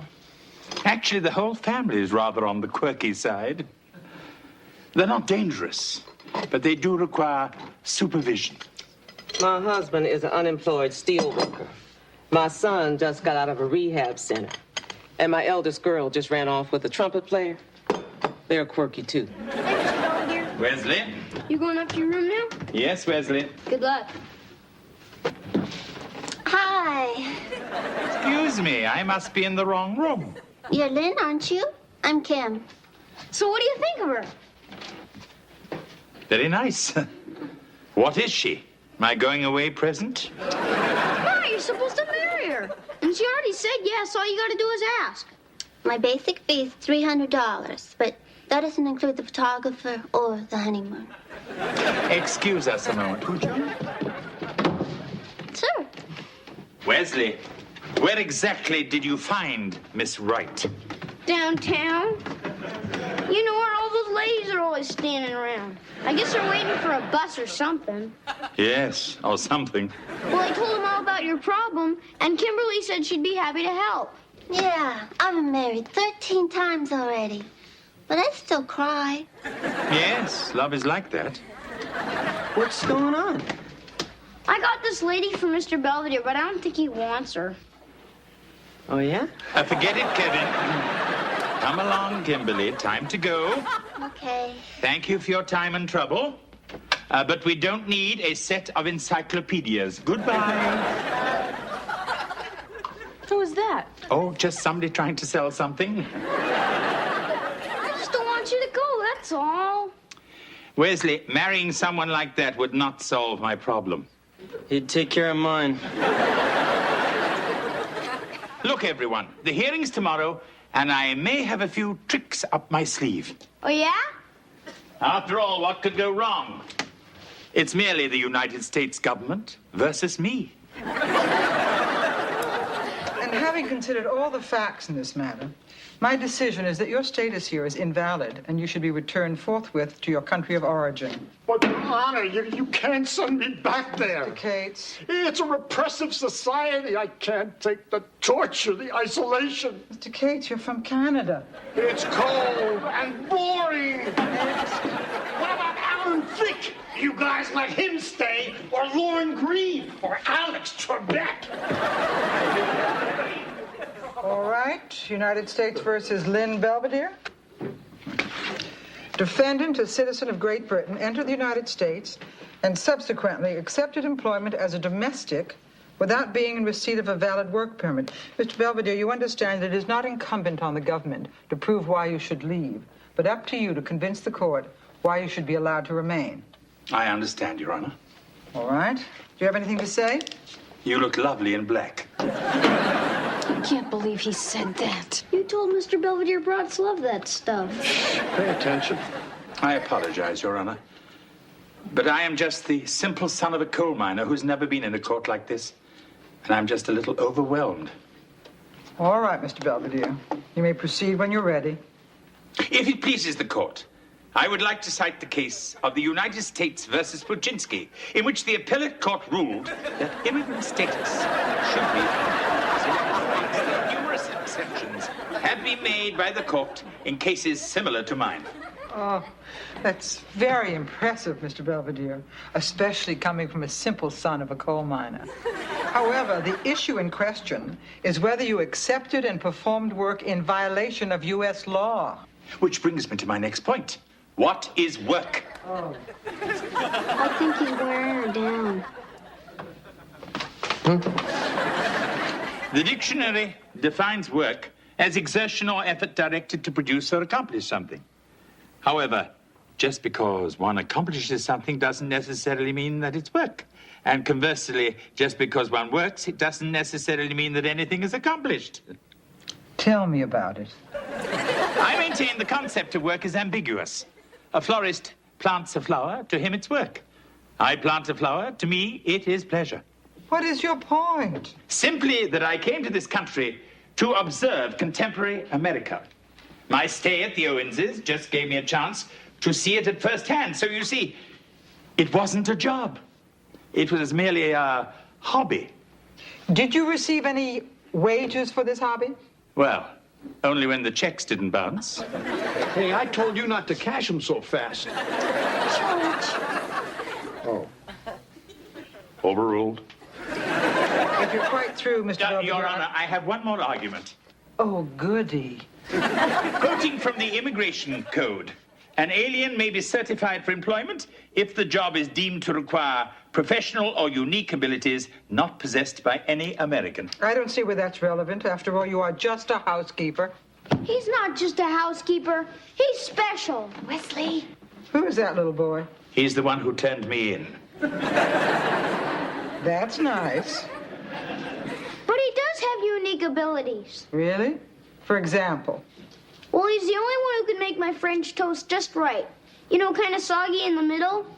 And nobody else could have fixed Heather's stereo when I spilled Bosco all over it. Wesley! No wonder all my records stick to the turntable.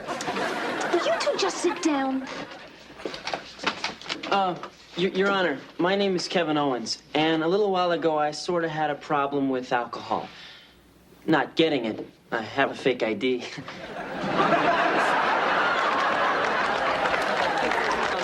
But abusing it. And anyway, Mr. Belvedere straightened me out, and he does that a lot.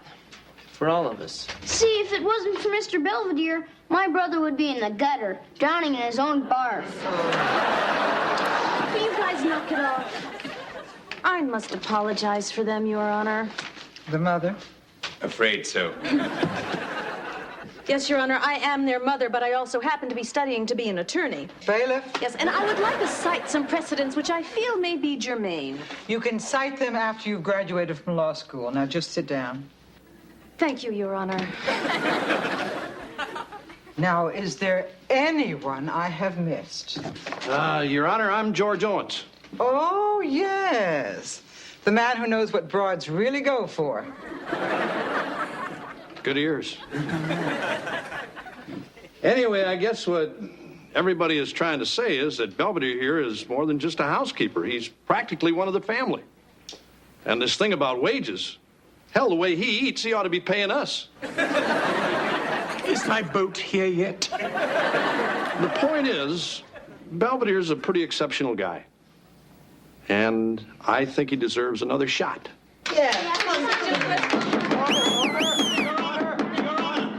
Your Honor, the law states an alien may be certified for employment if the job cannot be performed by an American.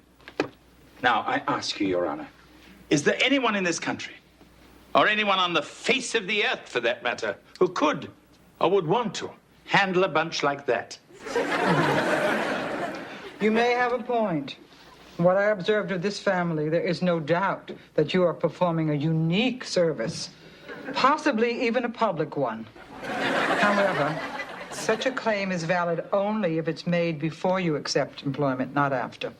Therefore, according to the immigration laws of the United States, I must rule that your status here is illegal and direct that you be returned to your country of origin. Huh? 30-minute recess. I am sorry.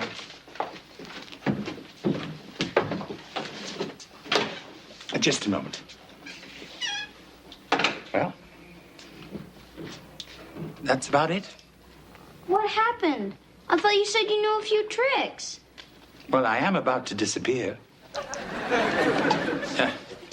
Anyway, I'm not one for long goodbyes. So, see you.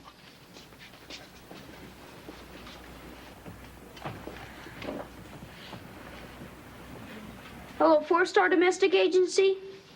I'm calling from the Owens residence. We need another housekeeper. Yeah, the one you sent over this morning left suddenly. No, I don't know why.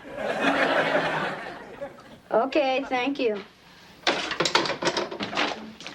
what's going on? Yeah, what happened to what's-her-name?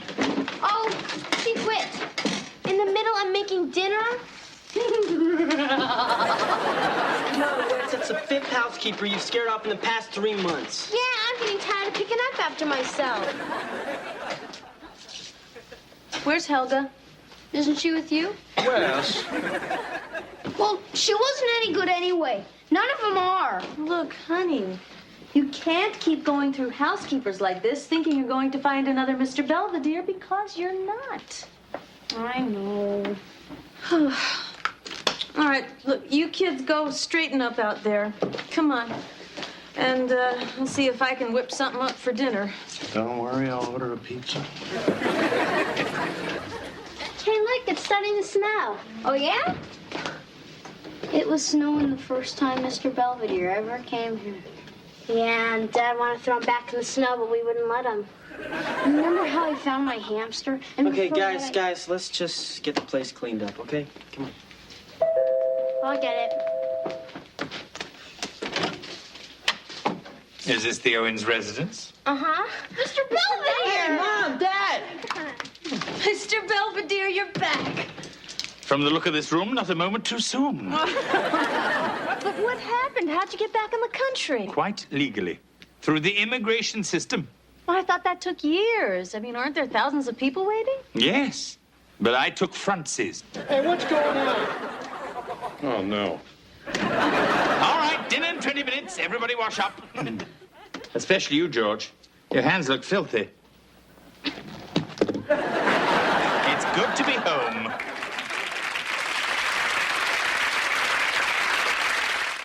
This is my first entry in several months. To be honest, without the Owenses, there hasn't been much to write about. At any rate, my working status here in the colonies is somewhat less tenuous than before. I even have my green card. So there, Wesley. I suppose if I'm not careful, I may even wind up an American citizen.